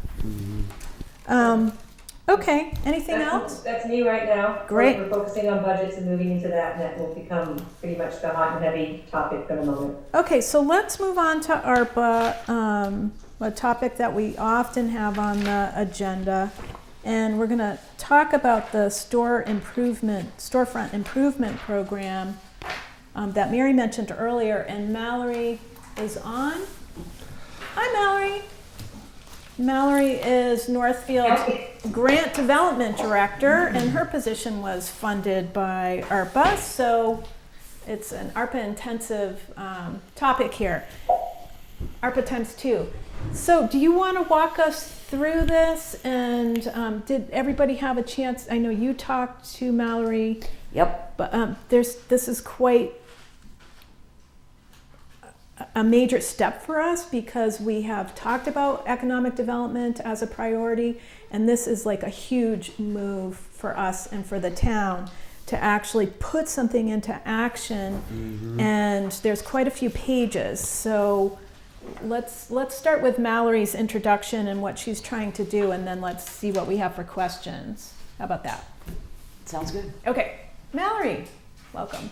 Hi. Yeah, so I'll give, I know it's maybe 8 or 11 pages or so, but I'll give kind of a higher level overview, and I'm happy to answer questions as they come up. So I'll present the draft first. So the Storefront Improvement Program was developed using referencing models from different communities around the state, around the country. It's there are a lot of different models for this. A lot of them follow similar themes. And I also used recommendations that came from the FERCI that were focused specifically on Franklin County and the proposal or the recommendations that they gave specifically for Northfield. So as B mentioned, the ARPA committee and Mary provided some really helpful review and feedback on this. So it's a few drafts in, but definitely still open to feedback. So the program itself is will provide grants to commercial property owners and their tenants to improve building facades, and we kept this intentionally pretty broad. It could cover anything proposed from painting outside to awning replacement, windows, ADA accessibility improvements, some design and architectural services related to proposed improvements, and a lot in between, and a lot of things that I didn't mention. We also did specifically call out a few ineligible projects that we decided were not in line with the real purpose of the program, which is overall to encourage, to attract more customers to existing storefronts, to support investment and increase investment in the village center districts, and to overall support the long-term economic sustainability of the town. Let's see, so we're requesting $100,000 of ARPA funding for this program, and grants will be available to applicants up to $25,000. We decided that that would be the upper limit, and there's no minimum grant request that could be made. With that, we would expect to fund roughly 8 to 10 projects, knowing that there will be a range of requests that come in. Some folks may be ready to take on bigger projects, others may want to do something simpler, such as purchasing a few benches or something like that. And let's see, so applicants will be required to provide a match of 10 to 20% of their total grant amount, of the total project amount. So if they were requesting, so essentially they have to be able to show that they can pay for up to 90% of the project, up to 10 to 20% of the project, and the grant would cover the remaining 80 to 90%. Mallory, can I ask a quick question on that before I forget? Definitely. Sure. I forgot to ask you this, but how is it weighed out between the 10% and the 20%? It's a scale, but what makes it 10% or 20%? Good question. Yes, so there are a few different factors that play into that, and I'll direct you to the table. I apologize, this document doesn't have page numbers on it, but if you look at the third page, Yep. you'll see the frequently asked questions section, and there's a table there. The criteria that influence the amount that is the amount of the match required and the amount of the grant that can be paid include whether the property is vacant or occupied, and then depending upon if it's who the applicant is, or they're a property owner or a tenant, knowing of course that the owner may also occupy the building. So I'll kind of go through them one by one, hopefully a little bit quickly, but if it's a vacant property and the property owner is proposing to do some work on it, there's an incentive for them to complete it sooner, and if they complete it within, we said, within 5 months of their grant execution date, they're eligible to receive up to 90% grant and would only have to pay 10%. So that's really the incentive is to encourage folks to, if they have a vacant property that they would like to rent out or get occupied. Hopefully they can try and do it a little quicker. We know it's a challenging time for contractors. So that's the one area where there is an incentive to, where the match would only be 10% required. The other area is if there is, if the grant recipient is a tenant, so if they talk with their landlord and the landlord is, the property owner is not willing to do is not willing to take on the project, the tenant, with permission, depending upon the level of work proposed, if it's a tenant applicant, they can also receive up to 90% and would only be responsible for 10% of their grant. Right. That's right. Thank you. You're right. She wrote it. Yeah. Yeah, thank you. I just needed. I hope that clarifies it. It did. I just needed to be centered back to that. I completely forgot about that. No, we actually, in the ARPA committee, we actually spent a lot of time on this point of like, what was it that we were trying to incentivize? Mm-hmm. And I think the key thing is we want to get rid of vacancies, Mm-hmm. and we want to support commercial tenants even if they don't own the property, but they have the support of the property owner. Right. So that's where the incentive comes from, to go to 10% versus 20%. But that was Mallory's. Those are all Mallory's ideas based on her research, and then we were just trying to clarify them as you were, as like, okay, run that by me one more time. So, so there is some reading the applicant's going to have to do, I think, with respect to the type of project and what the matching would be. And you know, for me, so should they, because I know it looks like a big packet, but once you go through it, it's a lot of really good information for the applicant. It walks you right through it, the whole process. Oh. So I'm glad you think that. That's why we wanted Tim and I found it very Tim looked at it too. Sure. Oh, great. Okay. Sure, and he also had input. Yeah, so I think somebody that's very interested would not have a problem going through this process. No, and most of it here is the actual application, Exactly. describing the project or Right, the and then initiative that you you could go wanted to and do. go right back and refer to the frequently asked questions or the eligible or ineligible, you know. Yeah, So it's all right there. yeah. Okay, Bernie. Yeah, Mallory, if you don't mind, this is the first I've seen this document when I walked in tonight. I probably will look it over, and if I have questions, all right to email you or check in with you. Definitely, I would. That would be Okay. great. As much feedback as we can get on this to make it, make sure it's good and everybody feels confident in it. I'd be happy to meet. Yeah, that's great. I just, like I said, I don't want to try to ask a question without reading through it. Yeah. Thank you.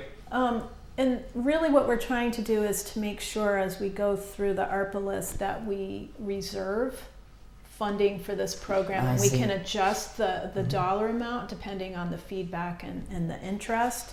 But we wanted to make sure this was a priority for ARPA funding. So, Brilliant. yeah, Alex, do you have any questions? No questions for me. Okay. It's just a win-win for the whole town, you know? Perhaps we should just remind people what ARPA money is. Well, that's a good idea. It's a good Because point. I think there is There is- a miscommunication There's quite a bit of between discussion, yeah. some residents of what ARPA money is. Yep. Because I think there's some people who think that it comes from the town taxpayers, and that's not true. Yep. So we're going to get to that. I just want to see if the board feels comfortable accepting the recommendation from the ARPA committee to reserve $100K. How much do we have left? Was it one? Approximately 100 and 34. lower right. Yeah, 134, almost 135. Okay, it's a lot of money. Actually, I think that 134 is after the reserved 100. Oh, Oh, okay, that includes the 100. Oh, that's right, you do have it here. Okay, Yeah, the way the math works on that. So I if- think it's already I'm- taken, I it's taken misspoke. 100 out. So we I- technically have 234. Okay, so I misspoke. The bottom line that we're showing here actually includes the 100, so Okay. reserved. Correct. So Tentatively that's reserved. 140 after Another the question. 100,000. Okay.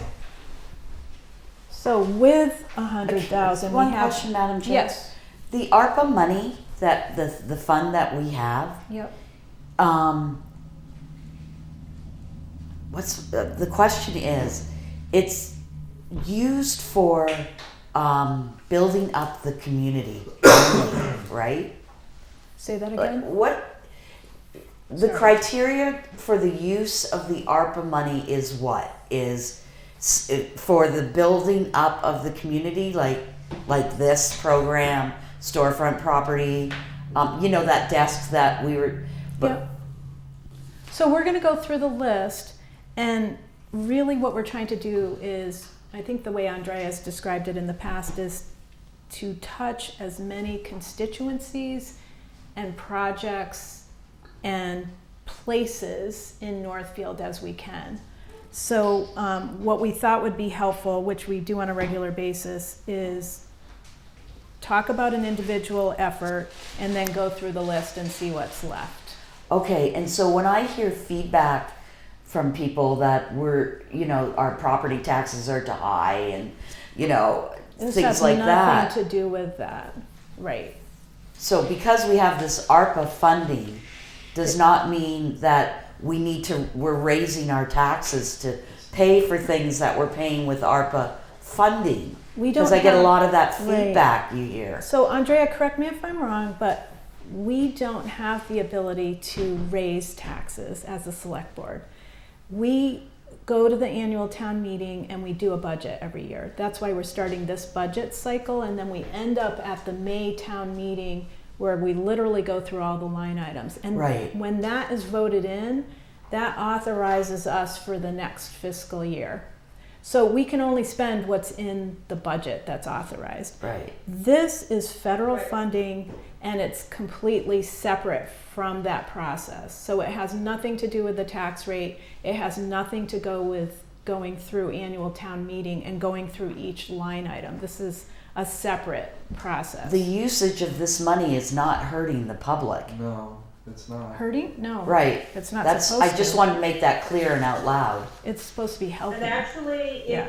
if you go back, and I'm happy to share it again, you actually voted a procedure and process to spend this money back in, maybe it might have been March of 22. I'm looking at the Town of North Yeah. Uh-huh. management plan. So it talks about the eligible uses that you agreed to, the restrictions on uses, and there's a whole policy that you guys voted in on the temporary nature of ARPA funding, scanning Department of, and the procedure, which then created committee, and the form that we created for department bulletins and committees to request funding. So there's actually a 3-page policy and procedure plan that you all put in place in March of. Yeah, I recall that, yeah. About what the purpose of spending this money was for and the eligible uses of this funding. Great. I just wanted to make that, to remind Yep, the clarity of it all. Yep. Thanks. No, well, I think I've indicated, I've been on the ARPA committee since 2021 of like April or May or June of 2021. So we've been doing ARPA for quite a while. And the policy and the procedure also includes the recommendations coming from a committee to the select board.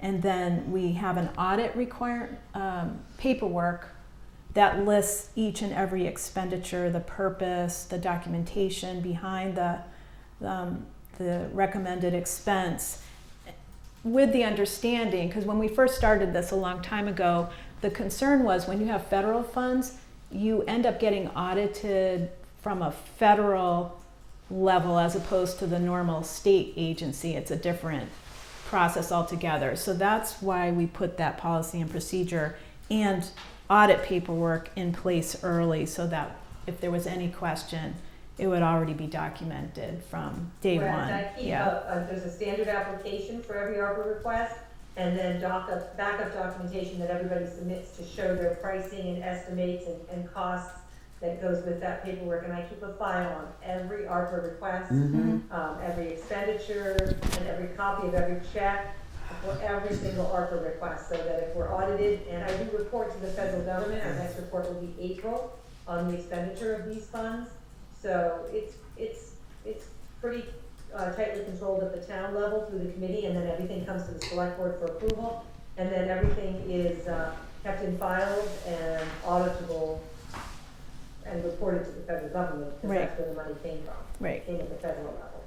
So so it might be helpful, as I was talking with somebody on the phone last night, to go through the list to understand, to your point, Mary, all of the different areas that we've touched on so far. Because somebody said to me, what about the senior center? What about this? What about Right, that? right. Bernie, before we do that. Before we do that, Yeah. what was the date for the end of our use for ARPA funds? Everything has to be allocated by December of 2023. This year, you have to allocate all your funding, although they're kind of saying you should probably allocate it. I wouldn't be waiting till December 30th to be allocating you the final dollars. But then everything has to be spent by 2026. Okay. Pardon me. So we have time to allocate it, and then we have a few years to work it through the system to spend it. Okay. So, thank you for asking that, Bernie. That keeps coming up. Yeah. Somebody asked me and I didn't have time to look it up, and I knew she'd know it. So. Yeah. Thank Good. you. No, okay.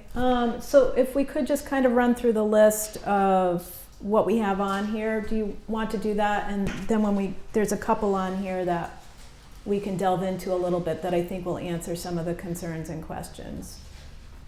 We got the money, technically we knew what our money was in 2021, but until we got all the policies, procedures, and started actually receiving some of the funding, so we didn't start spending anything, or you didn't start approving anything for expenditure until February of 2022. So for the sheet I gave you, you will see what each expenditure request was. So the first one was the senior center director, because at that time there was a shortfall in the budget amount for the senior center director position. So that was the first approval for ARPA to support the senior center director position. And then after that, it went into the standard budget, so the residents voted that at town meeting.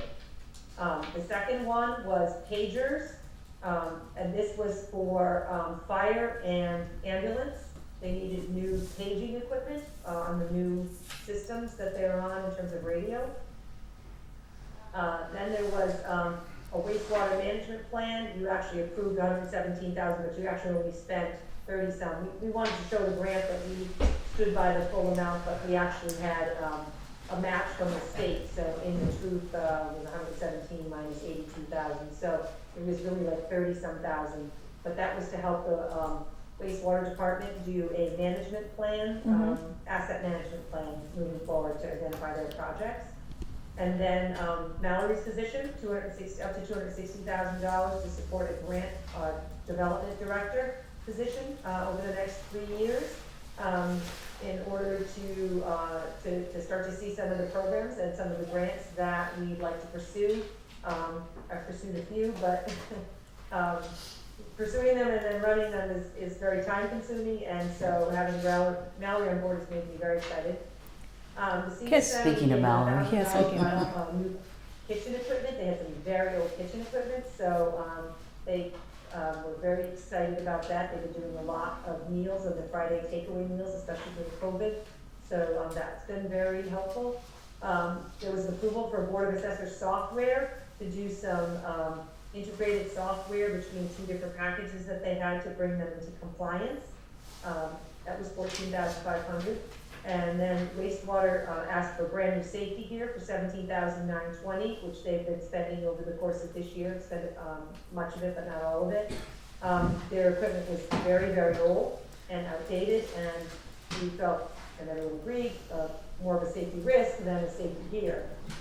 Then in July 22, was a request for, and we ultimately approved, a match for Comcast for the build out. Now that we've signed the contract, that will move forward, and there was $13,500 to pay for a match to reach those final homes under the Comcast 10-year contract. Brandon Water District, we approved in August of 22, $25,000 for legal and technical assistance to help them begin, especially now that they're approved. They've actually been working with the lawyers, working with on various things, and I think they're actually going to go for some technical assistance now. And they've been doing legal assistance with DEP and such, so that has been very helpful. They are very appreciative of that. Sewer department got $5,000 again in August for overflow planning. This is a plan that's was required of them to be implemented and updated, required by DEP, and so they needed that money immediately, and that plan is actually getting completed and done. Cruiser laptops, we had some, approved at the end of August to update the technical hardware in the laptops. They were in pretty old, and so that was purchased in early September. And then a new cruiser, for the new cruiser, they had budgeted for a new radio system in there, so $2,800 was approved in August for that. Then there were 2 requests in August for the sewer monster masher and the sewer remote access, totaling about $25,000 together for greatly needed improvements to sewer equipment and remote access that would allow the operator to do some things remotely and not have to come in to the plant all the time to monitor some things. The police and fire department got repeaters in September for about $59,800. And this was a huge improvement for their vehicles, so they could actually be inside buildings and talk to their cruisers, to their radios, and for the radios directly back to dispatch with a repeater system in their cruisers. Police body camera upgrades, $3,400. They took the body cameras they had and they wanted the upgraded software because it had been a couple of years and it was time to upgrade the software. Rec directors' wages, moving into trying to support all the different departments in town. They decided that there was a lot happening with the recreation department, a lot of new programs, and they asked if they could have some wages for the rec director who was spending an inordinate amount of time signing people up, creating new programming for adults and children, and she's done even more, and she's moving forward now, and we're talking about a summer program for next year. So Right. those are wages for the rec department. Well, that was key. The reason why the timing on that rec director request was also because of the planning needed in order to do a summer program. Right, we Yeah. couldn't wait if we're gonna get that launched. It has No, to you start can't wait before till it comes summer. winter, so we're already starting on that, Right. working with Stacy on that. The $16,000 for the highway department to buy some additional equipment from the tractor that we got a Why are you talking $3,000 about grant this? to purchase a piece of sidewalk clearing equipment. And there was additional equipment, $16,000 worth, that would make the tractor usable for other periods of time and other seasons. So that equipment was purchased I had all these files, and wants to actually look at them all. The Selectboard approved $25,000 for the town hall to finish all the door locks and upgrades. We want to go to a master key system, and we've done approximately a third of the doors. This would complete that project. Then there was the desk for the Selectboard office for $8,900.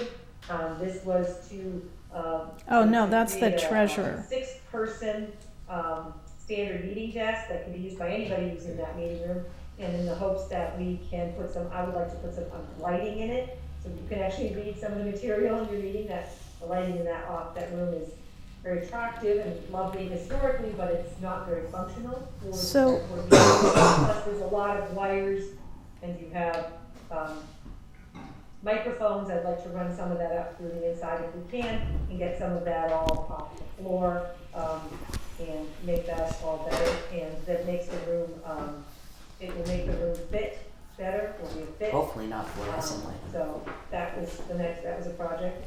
So can I just stop It you? was $9,039. The treasurer collector office equipment was the $89,000. Yeah, I was just going to correct. I flipped that. Okay.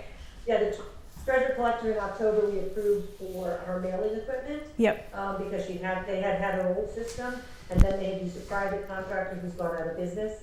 So she needed, both a mailing system, because otherwise it's hand stuffed for hundreds and probably more like 1,000 envelopes.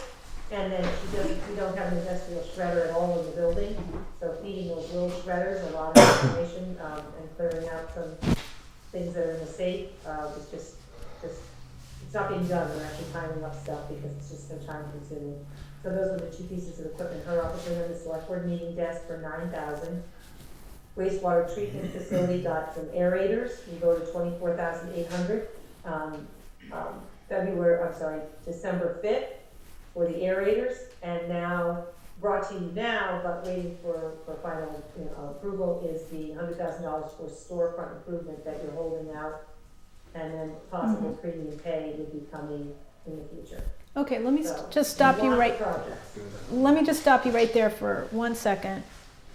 So the reason why I had you go through the list is because we've been working on, to Mary's question as well as to other questions I've received outside of this meeting, is we've been working on ARPA for a long time. We've had the ARPA committee in place for a long time, and we've looked at these things, as you can see over the time frame here, these come up regularly at the select board agenda. And so it's always good to have questions.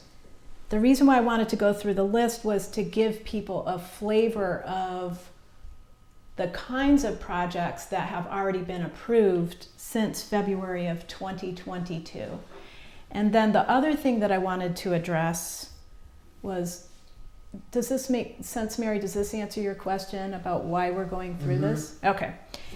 So the other question was about the quote unquote desk, and could you, so on each of these things that come before the select board, I think there was concern whether or not we had done research.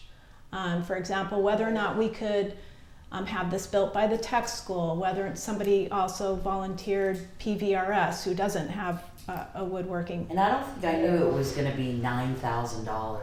Well, we talked about it on That's- December 6th, so. Right. What you have to understand is a solid wood hand-filled trimmed oak stained desk, that's actually quite cheap. If you buy a desk, like for example, an L desk like Sandra's, those big ones in a catalog, those aren't even wood, and they can be $4,000 to $5,000. I'm They're not thinking wood. that it's not necessary. Oh yeah, look at office Too late. equipment, it's very I know. expensive to buy those large, office style, desks. It's very expensive, and, we figured if we're gonna do this, and we looked at, I looked at other places, I mean, you can't get this done by a local artisan. The time it would take a local artisan to do this, you're talking tens of thousands of dollars. I suspect if you had that desk hand-built by a local artisan, it would probably be, I don't know that it would be double the cost that we're spending, but I'm gonna tell you now that it would be at least 1.5 times the cost, and that's if you could get somebody to do it. We just recently had a kiosk rebuilt, and that was basically plywood and 2 posts and a little shingle on it, and it took someone 5 months just to have the time to do it, and that cost $1,500. And it was, we're just under 2,000, maybe 18. It was plywood. So these things are, I think, a lot more expensive than people realize, especially when you ask someone to do things by hand, when you do those kinds of quality, that kind of quality work. When you buy something for the town hall, you're buying it permanently. I mean, the idea of buying this desk is that it's gonna be there for the next 30 years or more. For future boards and select boards, other boards meet in that room to hold meetings and hearings. So the idea was to get something that was permanent and attractive and solid, and built well, and through a program that we thought could give us the best of both of those worlds. And you can't just ask the tech school to build you a desk. It doesn't really work that way. Most of the tech school stuff, I think they work in carpentry, is actually framing houses and larger projects. Well, Whether they do small projects, I'm sure you could probably get on the list, but it would be quite some time. But this $9,000 is an estimate from one place? No, You're just No, it's putting a it in quote the from budget? MassCore. Pardon? it's a quote from MassCore. It's actual quote. It's not an MassCore, what's MassCore? So we That's talked just about correct. this at the December 6th meeting, and MassCore is the business arm of the prison system, and the Oh, folks right, who okay, are okay, who are sorry. developing skills in the prison system, admittedly, Okay, and their estimate is $9,000. correct, and most of No, that, that's their actual quote, right, they're gonna That's do the that. cost, is $9,000. Okay. right, which labor is not a huge factor in those projects. Anyway, what I wanted to do tonight was to go through all of the ARPA, the breadth and the depth of the ARPA requests and how things are brought before the select board, and that it's not just willy-nilly saying, Hey, let's buy this. Right. Let's buy that. or vanity. There were some specific reasons behind each of these Yeah, that I were made a good documented. point too, why we should get it, but I guess the $9,000 flew over my head. You know, I was like, what? But we need to get the meeting going, so I'm sorry. No, that's okay. Yeah. I just, I don't want to detract us too much from the storefront. Right, exactly. And if we need to come back to it, we can come back to it. What I wanted to do was take the level of discussion and make it knowledgeable and provide an overview of the whole program, right? Not just Yes, the one and I appreciate the that. one thing. That's what I'm trying to do tonight. And yeah, is it exciting and different and fun to go through a long list of spreadsheet line items? No, it's not. But people need to know that these things have already been done, and they continue to show and will continue to show up as agenda topics on a regular basis. And when we do, I wanted people to be clear on what the process is and what the homework is prior to it reaching the select board, in case that wasn't clear. And then also to make sure that people are aware that this is separate from the annual town budget and town meeting process. Okay, so having accomplished that, what is the preference of the select board in terms of the storefront improvement program? Do you want to reserve the 100K? Obviously, we're going to come back to the to this grant program as you read and talk with Mallory, and Alex and Heath are encouraged to do that as well. So do we need to reserve that? I mean, we've already kind of we at least have it on the spreadsheet, so we know what our numbers are. But would it be helpful to follow up on the recommendation from the ARPA committee to reserve 100K for this program? I think that, you know, the reason to possibly do that is just so that you are all aware that you're holding that money for a purpose. In case other requests come up, you might be able to, at some point we may hit requests and then you're over the money and say, well, we've already reserved that. So Right. it's just sort of reserving it, knowing you're. We you can know, that we that's can coming adjust back to it. you based on the final tweaks of the Okay. project, of the process. Okay. So I think it makes sense to take a vote so that we have it on record that we have reserved this amount of money, right? We can always adjust it at a later point. There's going to be adjustments on some of these line items because, for example, on the early wastewater treatment facility management plan, we reserved 117, but have only expended somewhere around 30,000 because of the matching requirements. So, and that unexpended money is also highlighted on here. Okay, so feedback. Can I get a motion on reserving 100K for the storefront improvement program? Okay, I'll make a motion that we reserve $100,000 of ARPA funding for a storefront improvement program, with the stipulation that, you know, any funds that are unexpended will be reverted back to the to the account, as other previous ones have. Second. All those in favor? Aye. Aye. Okay, great. All right, Mallory, so, Bernie, you're gonna follow up with Mallory. Yeah, I just didn't, Yeah.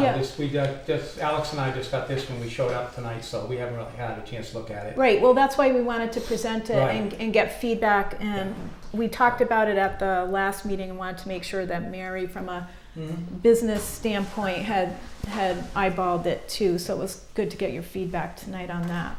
Okay, so we'll come back to it. Okay, Thank you. Thank you. thank you, Thanks, Mallory. Mallory. Thank you very much. Happy to have you on board. Thank you for hanging out. She did a great job on this. She sure did. Okay. Anything else on ARPA? Nope. Okay, good. All right, recognition letter. I'm gonna have to come back to you guys on that. I just wanted to put that on the table, so to speak.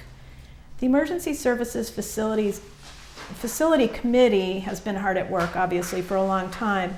And we made a change in December to reduce the size, the overall size of that committee. And so I wanted to put together a letter thanking all of the committee members for their service to date in getting us to phase 2. And phase 2, the meeting requirements, they're meeting, I know the chiefs are meeting almost on a weekly basis. So the rationale, as we discussed in December, was to reduce the size of the committee so that the quorum could be met on a more frequent basis, because they're meeting almost weekly. So I'll come back to you. I just wanted to let you know that the chief had requested that, and I think that makes perfect sense. So I'll end up having to draft. I started a draft, but I didn't have it ready for tonight. So, okay. Finalized select board written response to the preliminary review meeting about Soulfest. So at the last meeting, so 3 weeks ago, just to catch everybody up, we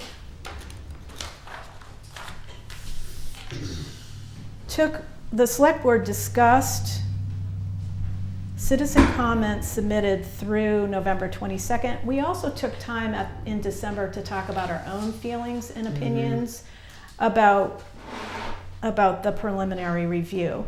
So the draft that I presented in December, the written response draft, was a summary of and a distillation of our discussion as a board and all of the comments that we had received and continue to receive from citizens regarding Soulfest. So I took your feedback to heart and actually went home and redid it within 24 hours and then came back to it a couple of weeks later. This is a brilliant letter. Oh, thank you. One, I tried to make it less of a passive voice and more of an emphatic voice.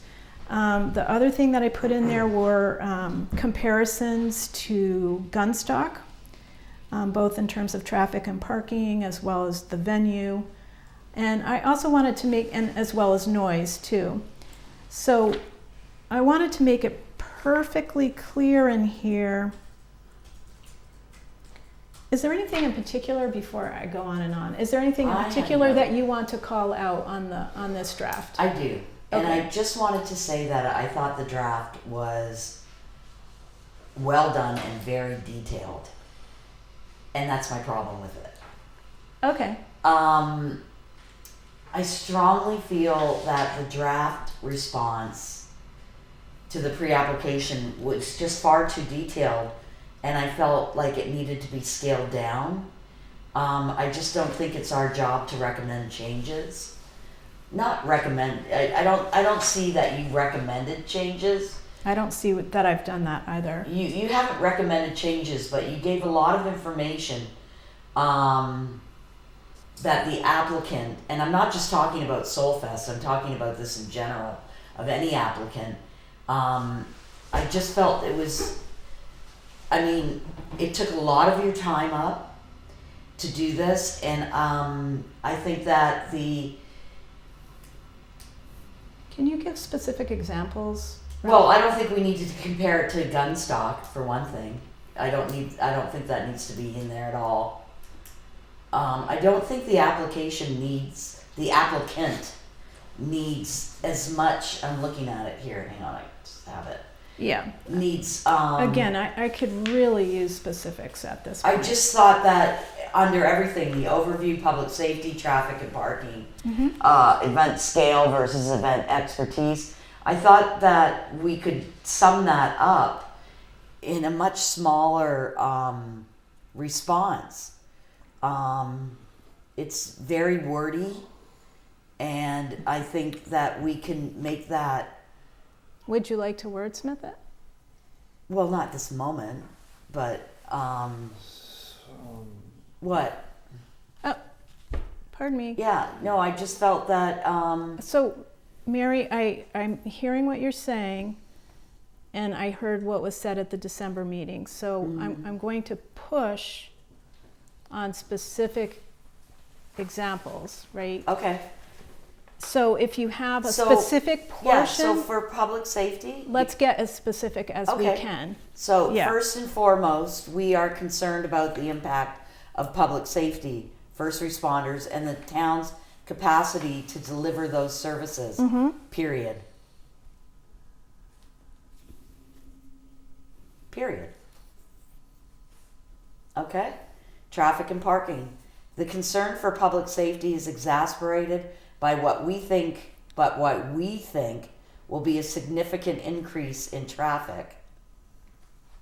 I have no problem with you going to explain that the weekends and summer are a busy time here.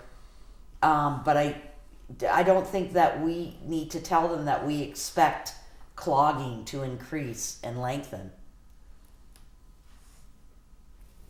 Moving right along, in comparison to gun stock, which is a recreational resort, we don't even need to say that because they know what it is. They had their event there for this particular applicant.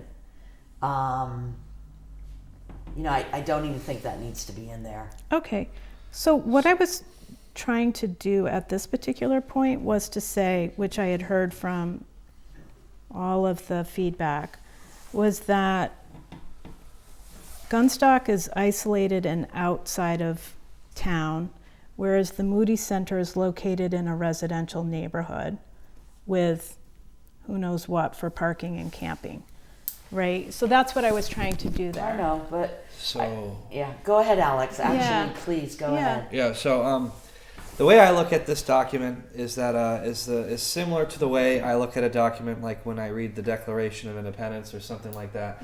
It's going to be a very wordy document. It's going to be very detailed, and that's what you have to do to people who don't understand how you function. Kind of like what we did to England and all those other places that didn't want America to happen. So when I see a document like this, I'm identifying Bee's writing style. And what I do when I love her identify writing style. a don't writing get me style wrong. is to see what the purpose and what the message is. I was taught that in college. So I'm seeing, like in comparison to Gunstock, which is a recreational resort outside the town, in an organization that has not done their homework at all and is quite a house of cards, if you will, we need to play Captain Obvious with these people. So whether it was B's intention or not, as I am analyzing professional writing here, that we're pointing out the fact that they are not the brightest bulbs in the box. That's how I'm reading it. And that we are crafting an argument based on the Why? issues of what we see as a sensitive infrastructure in our municipality. And we've identified the problems, and I believe it was also stated at our last meeting, one of the last meetings in regards to this letter, I don't know if it was Heath or somebody, that we're Yeah. not going to do the homework for them. Right. But This is what we've done. What we are doing, This isn't the homework. this is not the homework. What we are doing is we are identifying the problems is not doing the homework. Identifying the problems is telling them what they need to do for the homework. That's what we are doing. But we are not doing it for them. We are giving them the issues, similar to how, any big document that's written for the sake of of people. It's about raising the problems about what we believe in, what we value as a community, what we value, just like what I made, the example with the Declaration of Independence and our Constitution, what we value as a society and what we don't like outside agencies bringing upon us for the sake of influence. Mm-hmm. So that's what we're seeing here, and that's what we're doing. The letter is great. I've read it several times. Bea is a mastercraft at what she does with her writing. I've said that before. We've beaten this enough at this point, and I think we should just leave it the way it is. Unless there's like little tiny minor changes, but to completely destroy, I wouldn't say destroy, Mary's bringing up her points that she believes are relative to this, is not the direction we should take it at this point. This is a fine document. It has been, like I said, well written. Each theme is clearly laid out into what the town feels needs to be addressed, and they need to present to us a document that addresses those issues that we value here as a community. And I think that's all Bea was trying to do. Well, I agree with you 100%. However, okay, let me say I agree with you 95%. 95. So- all right. Because I'm a big fan of Bea's writing as well. So I'm not dissing the writing style No, here. it's not. But my point is I feel that it's giving, and I'm just saying, okay, the applicant a playing field. It's giving them, it's helping them too much to recognize what they need to do to make us happy. Wait, Can I make a comment? No, sorry. we're not I know. done with. I know. I need your Oh, that help, was Patter, on- but that was Oh. Andrea. oh, I thought it was Patter. Oh, I'm sorry, Patter. I forgot she was up there. I'm sorry, we were deep in. I'm deep so in it. sorry. Okay, Hey, go ahead. no, I just wanted to make a comment about the purpose of the pre-application. I think the purpose of the pre-application in Sorry. general is actually to give them some feedback on the areas of your concern. Right. So otherwise, do away with the pre-application and just go to a straight application. But the idea was when the size hits a certain threshold, you want them to come in and lay out some ideas. Then you respond to the pre-application. You can say, this is great, please apply, this is terrible, we think that you're missing X, Y, Z, D, A, B, and then give them, it's not pointers so much as saying, these are the areas that have come up through the pre-application process that we think were concern for us and or not identified by you or need further development. But that, I think, is part of the purpose of the pre-application for large events, is to get from them some sense and give them back some sense of where the town stands on it. Otherwise, the smaller events, you can do it in one application. The larger events, you want to say, wait, we want to give you some feedback before you go any further. Yeah. And that was I think, the intent of a pre-application. I guess I don't want to give them any feedback. We have to. We're a town. Do we? Yes. Well, then I'm Do we? not sure. What- Legally, do we? Let me ask you a question. Okay. And I'm thinking more of the town. I'm not thinking of the Moody Center as much. Me too. I'm Okay, I know. absolutely only thinking of the town. All right, I'm just saying it as a preface. Mm-hmm. Because I do this, I'd feel the same way for any big festival. This is not just Right. this one. But in this one in particular, we are talking about now Right. because he did a preliminary review that in all aspects clearly was inadequate. And the board and the feedback from folks was very clear on that. Right. So people have written multi-page letters, I know. and people have written those letters more than once. Yeah. So I'm happy to wordsmith. I really don't get attached to my words because I revise and edit on a regular basis. But to make simple statements without expressing our concern, I think opens up the hope for proceeding. And what I'm trying to do is say, these are so big and the concerns are so deep that at this point, if this was an application, I do not see a path forward. That's what I was trying to do with the letter. Bernie? Yes, I think what you're saying too, Mary, I mean, let's look at the event size versus the venue expertise. Mm-hmm. You know, they want to have 8,500 to 10,000 people Mhm. here. Mm-hmm. And we've said, you know, it's just not appropriate to have it in a venue site like in a residential Right. neighborhood. Right, How are they going to fix that? right, That's on them. They can't. right. Yeah. I hear what you're saying. I We're know. not telling I mean- them how to fix it. That's on No, them. Bernie, I hear how Bernie's speaking to me. Yeah, This is- Okay. there's, What I there's, need. there's Helpful, reasons we're okay. giving Yeah. them this. All If- right. Bernie's if they being want to very try, helpful. All right, go Um, Bernie, go. yeah, and the other thing, the noise levels this just kind of came up in my mind. Mhm. You know, we're affecting other communities Mhm. because you got New Hampshire and Vermont right there too. Mhm. I don't know if we need to check with them. You know, this could be, you know, if you've listened to the music from these bands, they're very heavy on the metal drums, and they're going to hear that in Vernon Right, Right. and in Winchester. So we are going to be affecting other states. okay, well, I stand But- down on my, Yeah. right. Okay. And the So- other thing is Just before you move on from the noise, can I ask you a question? sure. Because maybe it needs to be reworded. Yeah. So what I put was based on experiences with other events in the area, obviously not this big, Mhm. but we've talked about noise before, Right. and we expect the concert noise will not be contained, but rather unevenly amplified, distributed, and echoed. In other words, most residents in the neighborhood and others elsewhere, meaning Bernardston and beyond, because I'm also thinking of sound going that way and traveling down the river and north, including nearby communities, will bear the oversized brunt of the noise level, right? So I was trying to address Yeah. I just was Northfield as well as concerned outside of with Northfield. other states even being involved, what their regulations were to noise if we were, you know, a prolonged noise period.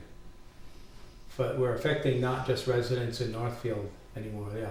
Right, so It does say that. I just wanted to make sure that people realize we were affecting other states too, not just other. well, that's what I communities. meant by other communities, because Right. I think Oh, okay. of Vernon Oh, okay. and That's fine. Hinsdale and Mhm. Winchester. I think of those as other communities. Mhm. And I also address that under public safety, and that's why I mentioned mutual aid, is because our public safety doesn't just take care of Northfield, we support other communities.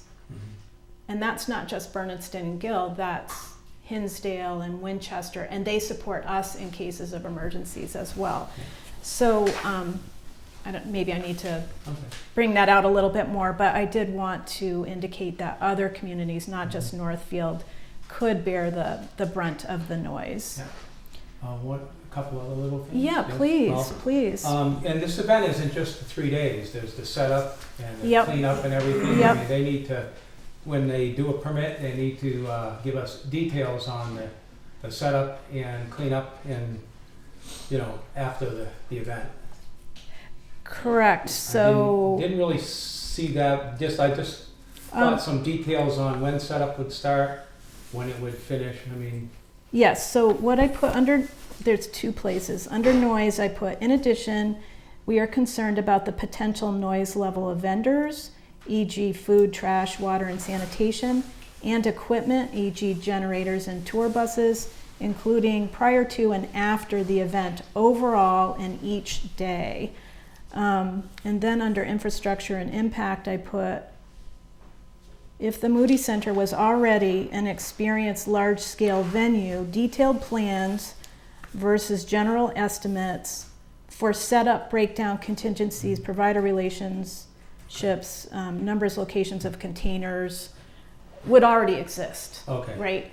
Yeah. So the point here is that it's a residential neighborhood. It's not a venue of any scale or experience of this size, and as you pointed out, under event scale versus venue expertise, I used the wording from some of the folks who wrote in was, this kind of event is typically handled by venues like GCC and the Franklin County Fairgrounds, the Tri-County Fairgrounds, and Mountain Park in Holyoke.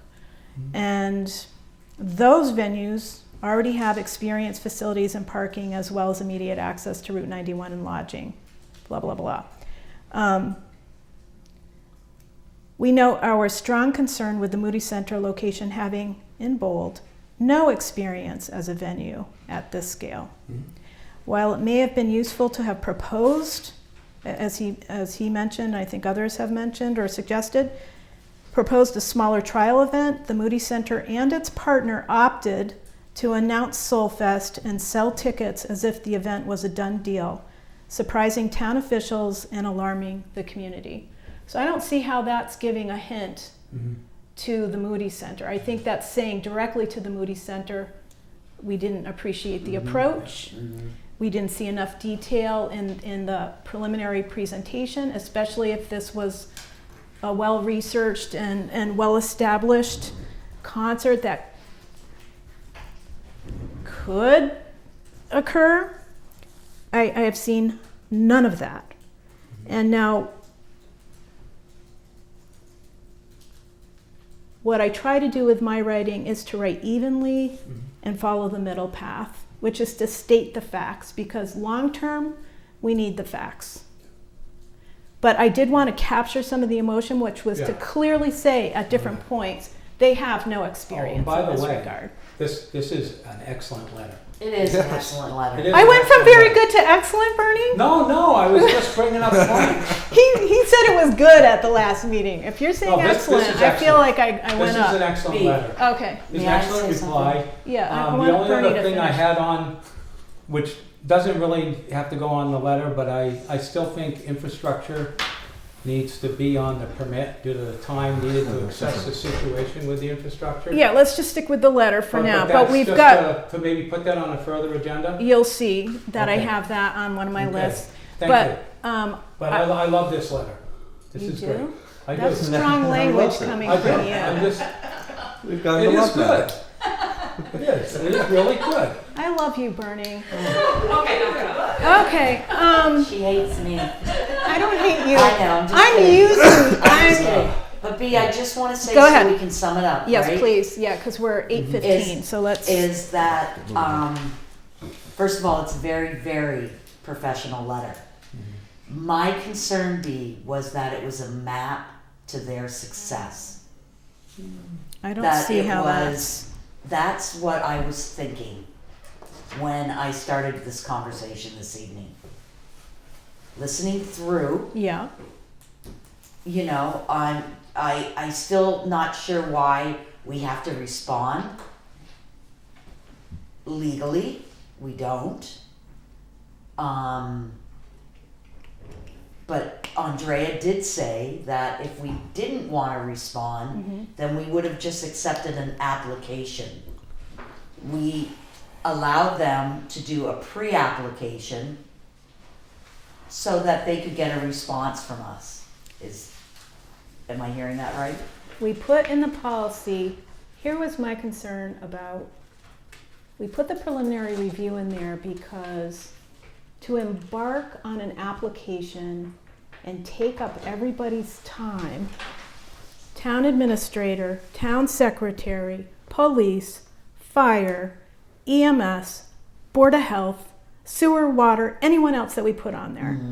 I wanted, the reason why I felt strongly about the preliminary review was give us an indication of what this is before getting into the application and taking up everybody's time for God knows for how many more months, right?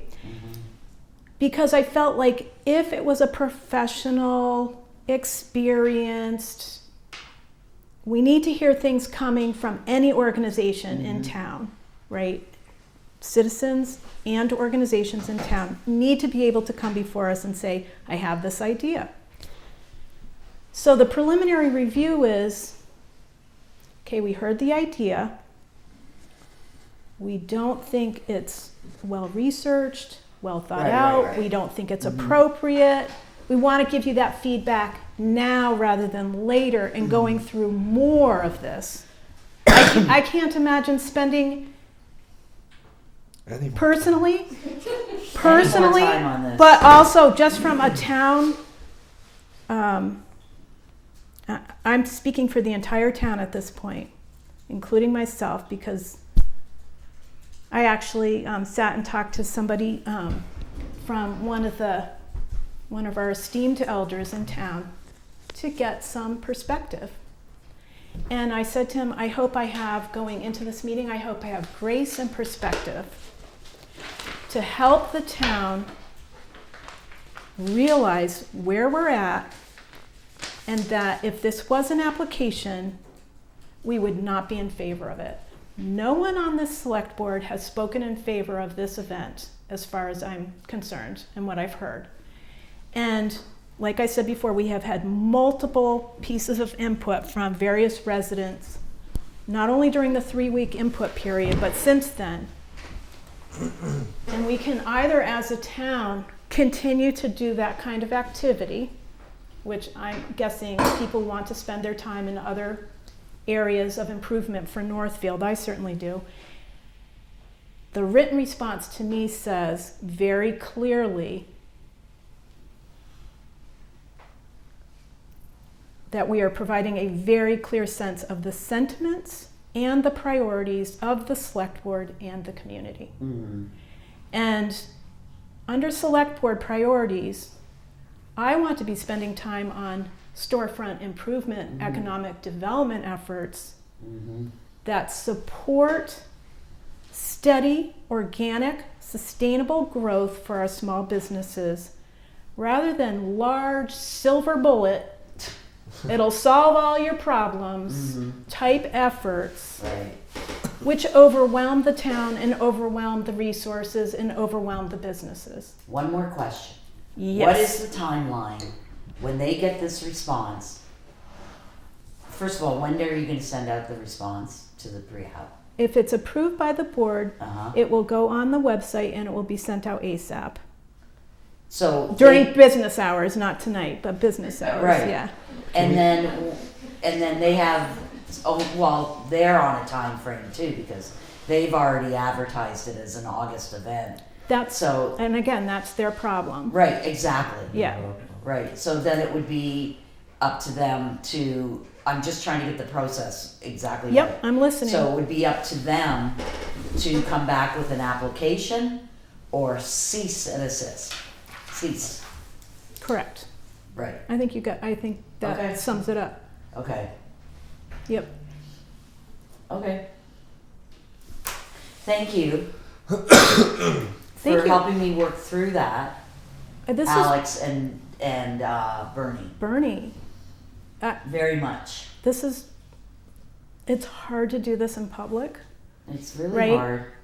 Normal committees probably are actually public, but I know. not everybody goes to them and they're not on camera. So we're on camera, and I'm sure there'll be an article on this as well. But Well, I'm I here really- to learn, and this select board, these members, are constantly teaching me and you're teaching You know, us your style I'm and your appreciative. viewpoint of my constituents. shaped. Your viewpoint is shaping how we come to some sort of conclusion. Uh, So with so- that, Yeah, Alex, do you? yeah, how about we just approve this letter and send it to them?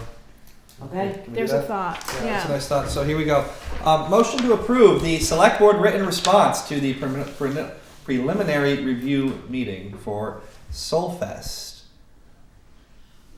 Second. All those in favor? Aye. Aye. Good. Thank you. All in- And this will be on, this letter will be on the website too, Yes. for the citizens to look at. Yes, but Okay. don't go anywhere tonight because we're all going to Right. sign it. Right, but I Yeah. meant, you know, in the. Yep. Yeah. Yep. Everybody Just will so get they a. know. Yep. Yeah. I think it would have more effect. I know only 4 of us voted for it, but does Heath still have the right to sign that? Yeah, Andrea, if I know Heath wasn't feeling well. Do you think he can sign it if the select board has voted to approve it? Yes. Okay, Okay. great, He doesn't okay, have to be present for the vote, the board has voted to sign it. okay, good. Okay, because I think that will, Yeah, I want, if, I want it to. His vote All signatures. doesn't make a difference. So it may take a little longer to get on the website. Yeah, But it's, his vote doesn't, because Well, we're 'cause already we're gonna- 4-0. No, but he has to sign it. it's before it goes on the symbolic, it's website. symbolic, when all, Yeah. on all the board signatures are on there, it looks Then nice. it can be posted. Yeah. we're gonna scan it and put in a signed copy on the website. Right. Yes, thank you. Okay. All right. Just in case anybody's wondering. Okay. So we'll get that on the website as soon as Heath signs it. We're all gonna sign it tonight, and it'll be scanned in and it'll be posted on the website as soon as Heath signs it, and then it will go to the Moody Center. Thank you very, very much. Okay, good. Now we're on to relatively easy peasy straightforward stuff. Okay. So we have this duty every year. We need to reaffirm special town employees and a new request from, including a new request from the Franklin County Solid Waste District for yep. Shh. For special town employees. So Sandra, help me out here. And I know Alex remembers these because he's been on the board the longest. Is that actually the motion there, to designate the members of the Board of Health, et cetera? That bullet is the motion. Okay. Motion to designate the members of the Board of Health, Board of Assessors, and the Conservation Commission's contract consultant as special municipal town employees pursuant to the state policy of the Select Board that was adopted on October 6th of 15. Second. Thank you. Motion and a second. All those in favor? Aye. Aye. Okay. Make a motion Yep, go ahead. make a motion to have the Select Board designate the position of the Franklin County Solid Waste Management District Representative as a special municipal employee position for the town pursuant to MGL Chapter 268A, Section 1M. Motion and a Second. second from Bernie. Thank you. All those in favor? Aye. Aye.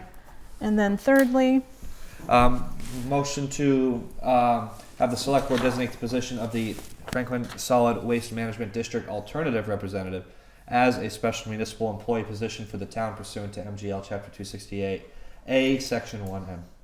Second. motion and a second. All those in favor? Aye. Aye. Great, thank you. And then we need to submit the 2022 annual report to the Alcoholic Beverages Control Commission. Do we have a form to sign? Or? Sandra, You do. I do. It's in there, the red folder. I have 2 red folders.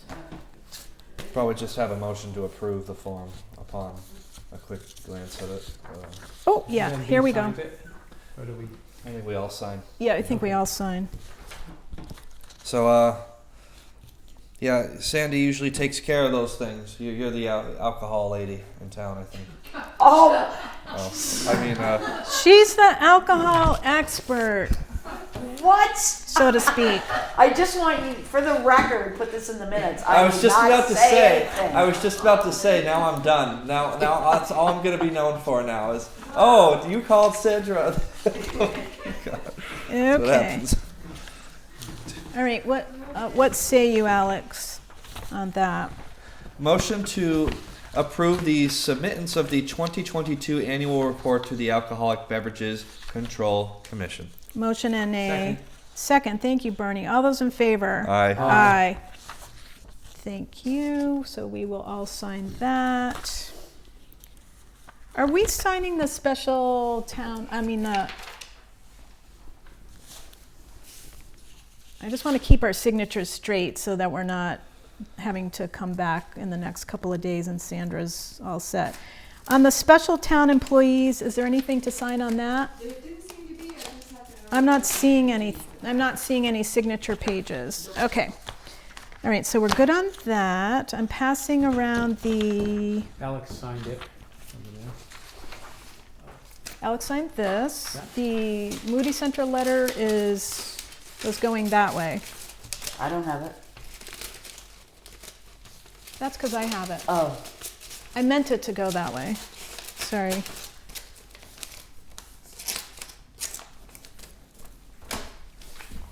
Okay. oh, it's a front and back. It's not 2 pages. That makes sense. Yeah. Yeah, And then exactly. this is the annual report that we just voted on. Yes. Okay. All right, Right. appreciate everyone's patience on that. I just want to make sure, That's fine. so that way Sandra's not having to yell out the window This has to been come signed back by in. Bernie and myself. Yeah. Mary. Oh, Alex, you need to sign that, please. Okay, topics not reasonably anticipated by the chair 48 hours in advance. I have none. Thank you. Okay, so we just need Heath on both of these. Okay. Citizens' concerns. Okay. Citizens' concerns? Come on up. It's just about the debt. Can I ask, just say a couple of things about it? He, Yes, just a couple of minutes. I And want to be yep, sure that it's a lot of work to make this thing. yep. Have you seen drawings of it? Oh, can we just have your name and? Oh, yeah, sorry. You know, Howard. I spent a lot of time making custom woodworking. Oh, that's right. Yeah, we do. I don't want to see you get to something that's not going to work for you. What we would typically do, James Hastings, when we did things for the town, Yeah, we would come into a room like this and bring a big, a whole Yep. bunch of cardboard, not a bunch, but I mean a big piece of cardboard, and have people sit around it and sort of figure out, is this really going to work for us size-wise? What dimensions do we really want? yeah, How do you spread your papers? I yeah. mean, it feels like this has just been sort of ran through, and it's a pretty important decision. Bernie mentioned last time that, having a flexible space is really nice for other people coming in here to use the setting. I feel like you're making a big decision that hasn't, I haven't seen any dimensions or materials or. what were you saying, Howard? Mary, Making it modular would be a good thing, because It- then you can it is be mod. flexible about it. It comes. And making it out of maple makes sense because the floor is maple, and having it be a bright color like that, which also is closed grain wood, so that you can Yeah, write on it without having your pencil dig in. An oak top is not the right kind of a top for this. And getting the height right. I mean, it's going to cost the same to get the dimensions right Yep. and get it so it really functions for you. would you, based on your expertise, Howard, would you like to see the? I would love Okay. to be involved in the Can whole we? That would be great, thing. B. Before you just order a table, It's Yeah. really get it I right. just want to assure people we're not. It has been measured.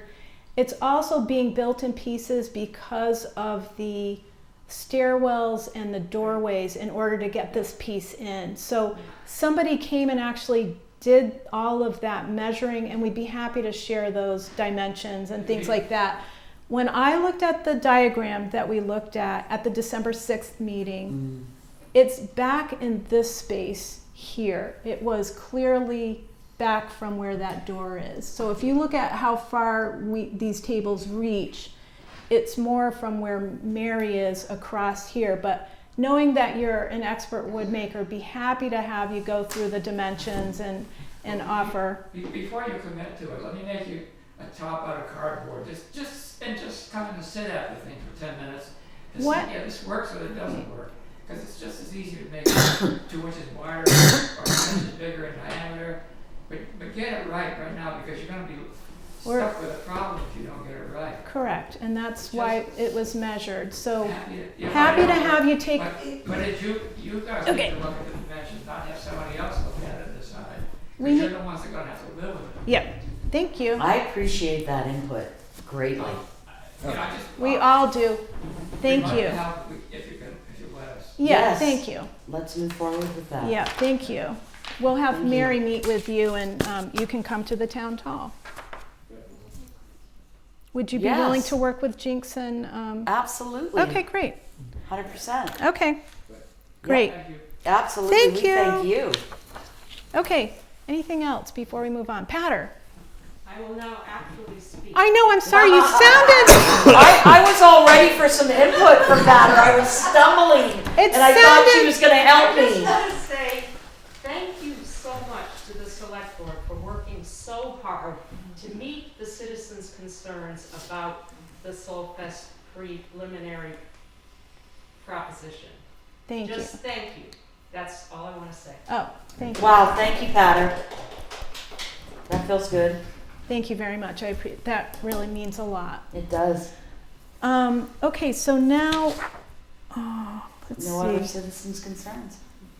I'm going to move on to, I'm watching the clock, and we have a second page on the agenda. So just, Yeah. and we have, We're close here. we're close, and I don't want to give short shrift to Lois. So we have a letter of resignation from Lois Stearns. She submitted that from the Finance Committee. As Andrea was pointing out, the town moderator actually makes the appointments to the Finance Committee, but Lois has been we're going to talk about this under recognition of service, about her importance to the community.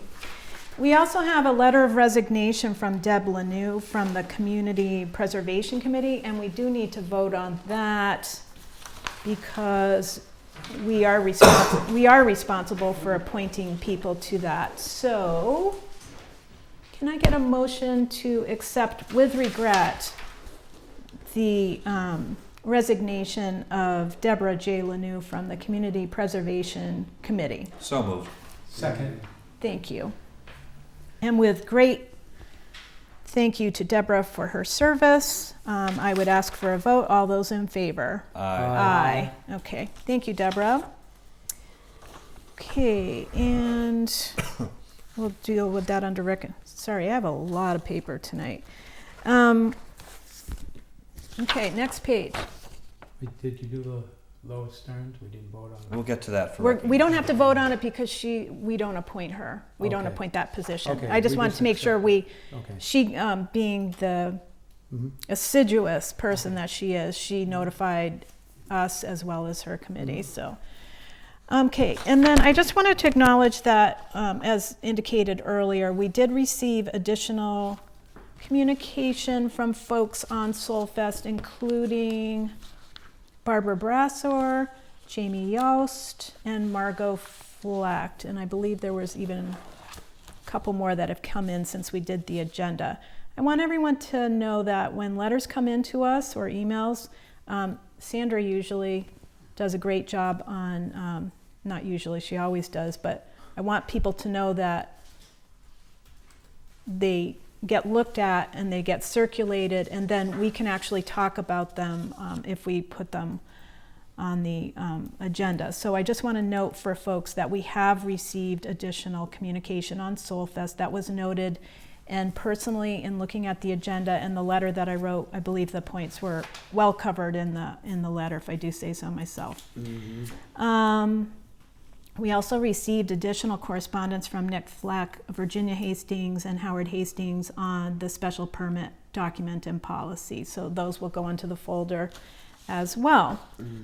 When that comes up as an agenda topic at a later point, we will tackle it. Certainly address it. Committee board appointments. So tonight's an important night. We are appointing the Grandin Water District Commissioners. We are finally legal after a long time. Yes. We were signed in, the commission, the water district was signed into existence by the governor this past fall. So, and thanks to Andrea, we had pre-commissioners in place already getting trained and already getting up to speed on both the water district, the water company, as well as they've been going to all kinds of training from the consultant, the nonprofit consultant that we've been working with. So I'd like to make sure we appoint those water district commissioners. Are there particular names? I just want to make sure I know what the names are, but I want to make sure I get them right. Okay, we'll come back to that. Can I get a... Yeah, I can answer that too. I mean, technically you voted to appoint them, so we just wanted to reconfirm them now that their registration has actually passed. Okay, so the motion is going to be to reconfirm the okay. Right. Do we have to mention their names in the motion? Yeah, I mean, you have it as Alex Risky, who was appointed to a term expiring 6/31/22, and my computer's acting weird. Peter Weiss, who was appointed to a term expiring at the annual town election of 2023. So he will be coming up for election this term, Okay. and Alex is appointed to another year, with staggering the terms. So in the motion, are we saying Alex is now June 30th, Appointed 2023 or 24? 2024. 4, okay. Here would be through 2023, the annual town election for 2023. Okay. Okay. All right. So I would entertain a motion to move both Alex Strisky and Peter Weiss from pre-commissioner status to commissioner status via an appointment as follows. So Alex Strisky, we would appoint with a term expiring June 30th of 2024, and Peter Weiss would be expiring as of the annual town meeting 2023. Is that sufficient? Annual town election. Annual town election, sorry, oops, which is right around the same time as the meeting. Okay, Yeah. okay. Is that, can I get a so moved? So moved. Second. Second, thank you. All those in favor? Aye. Aye, thank you. Can I get a motion to appoint Peter Veerling to the Council on Aging, term expiring December 31st, 2025? So moved. Excellent. Second. Thank you. All those in favor? Aye. Aye. Thank you, Peter. And we are going to appoint Larry Hansen as a Zoning Board of Appeals alternate, term expiring December 31st, 2025.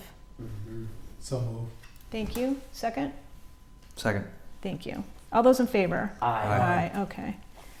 And reappointment. I'll make a motion to Thank you. reappoint Al Dietrich, Zoning Board of Appeals, term expiring December 31st, 2027. Second. All those in favor? Aye. Aye.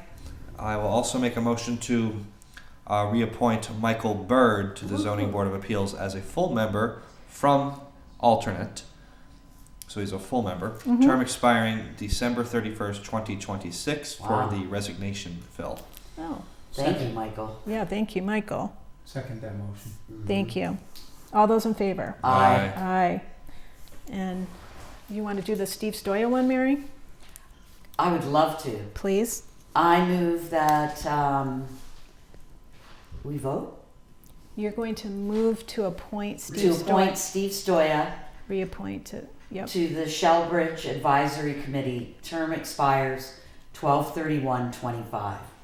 Motion and a second. Thank you. All those in favor? Aye. Aye, great. Thank you, Steve. Okay, thank you everyone for signing up for more fun Mm-hmm. and being useful to the town. Okay. Proposed agenda items. I started doing a spreadsheet, you guys, because that's just what I do. But so we could start looking out over time. So I think that was in the packet. Can I propose an agenda item? Yes, so we're on the last page of the booklet.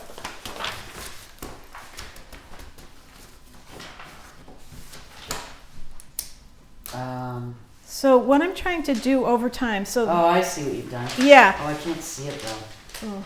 It's okay, I don't have my pen. You want my flashlight? Yes, please. Do you want my flashlight? Oh, I got mine right here. Oh, okay. Thank you. Talk about lighting. Mm-hmm. Okay, so I wasn't trying to put all the agenda topics because some of them are reappointments, appointments, etc. But really trying to do the highlights over time by topic, if at all possible.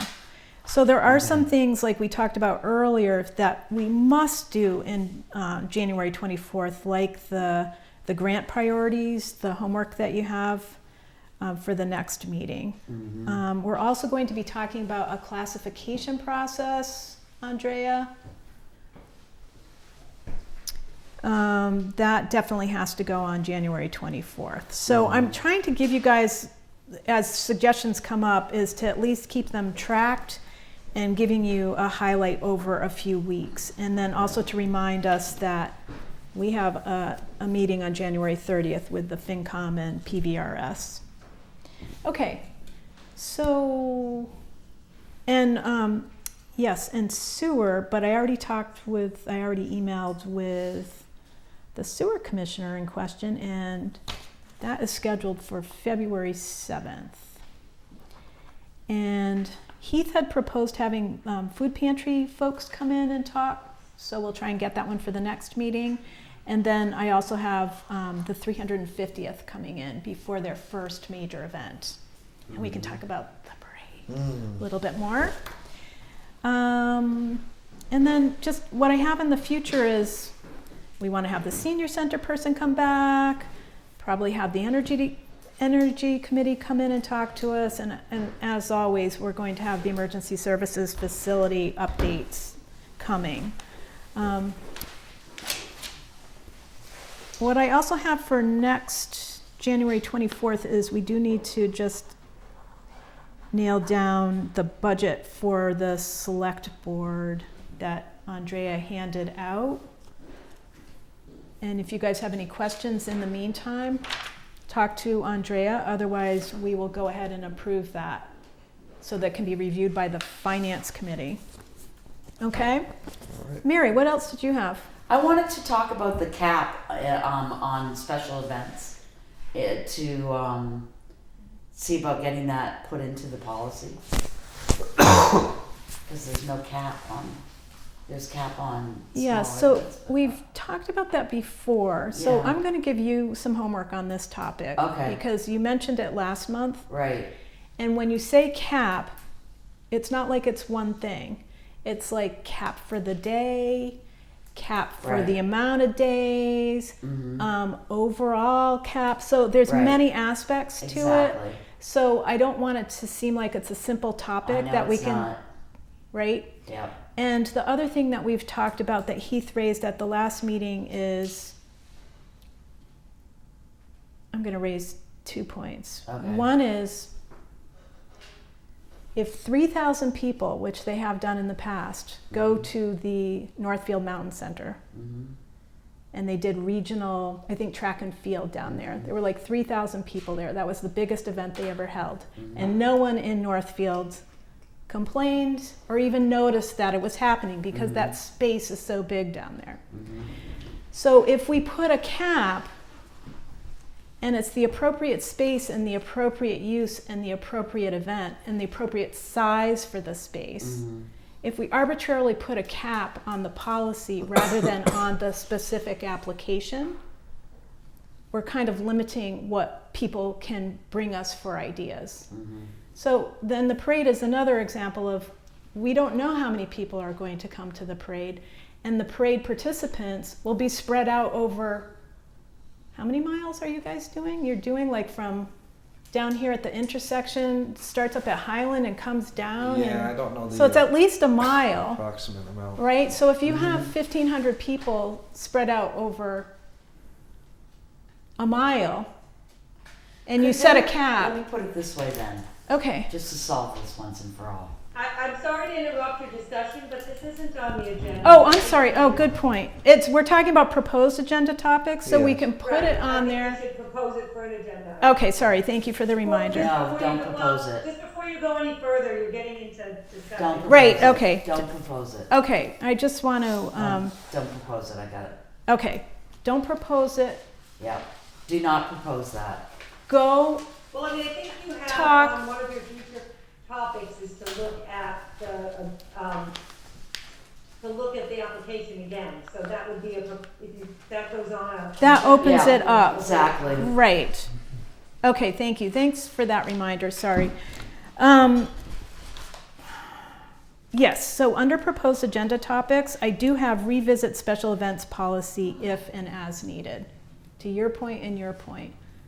Whether or not that's at the top of the, I'll be honest with you, whether or not that's at the top of the priority, given some of the other things that we have coming up in January and February along with the budget, I don't know, but I'm keeping it on the list. I don't want you to feel like I've dropped it. No.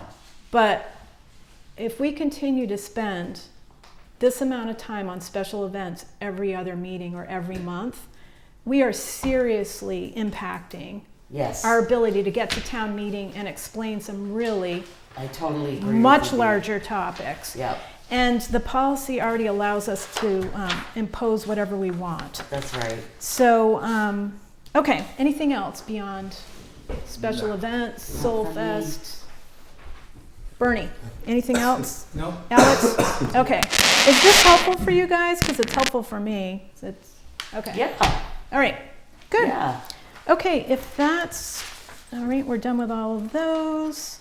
Announcements. I like that you give us a few meetings in advance that Well, what's already going to be coming up. I love that. I want to get the wheels Yeah, I know, turning that's- because sometimes we keeps- go keeps from it like organized. one Yeah, topic to a completely different topic and the gears have to shift. yeah. At least they do for me. Okay, announcements. So we announced earlier there is an opening on the finance committee that needs to go to the town moderator if folks are interested. Hmm. Under recognition for service, I want to point out two things. One is a condolences from the select board for Frank Turner Jr., who was a former plumbing and gas inspector, longtime resident of Northfield. Oh, So our condolences, I'll share this with the board, Thank our you. condolences to the family and our gratitude for his service to the town. indeed. And then speaking of service to the town, I want to recognize Lois Stearns. I consider Lois a role model, mentor. She's aspirational and inspirational. For service to the town for 32 years. She was on the select board from 1990 to 1996 and has been on the finance committee since 1997. And I don't recall how many years she has been chair. Wow. But when I was running for the select board, Lois said to me, do your homework. And That's what you told me. no, and I passed it along to you. Yeah. I'll pass it along to anybody else. Exactly. Do your homework. And I have sat in on her well-run finance committee meetings for 3 years, and I have learned much from Lois. So, and I'm sure others in town feel just as strongly about Lois. But for anyone who gives service for 32 years, needs to be recognized, and we can and should do more about this. But we need to at least mention it here and put it in the She's minutes. so patient too. She's So amazing. patient, Yeah. She's amazing. I just always thought she'd always be. Me too. Right there. And then it was just like, okay, But I get it. Lois. she's got to You step know. back. We get Yeah. it. Anything else on any other observations or reminiscence? Okay. I think we're good. A motion to adjourn, folks. Second? Did you do a so moved or a So motion? moved. And a Second. second? Okay. All those in favor? I'll do the eye. Thank for you. everybody. Make sure we sign everything? Yes. Yeah.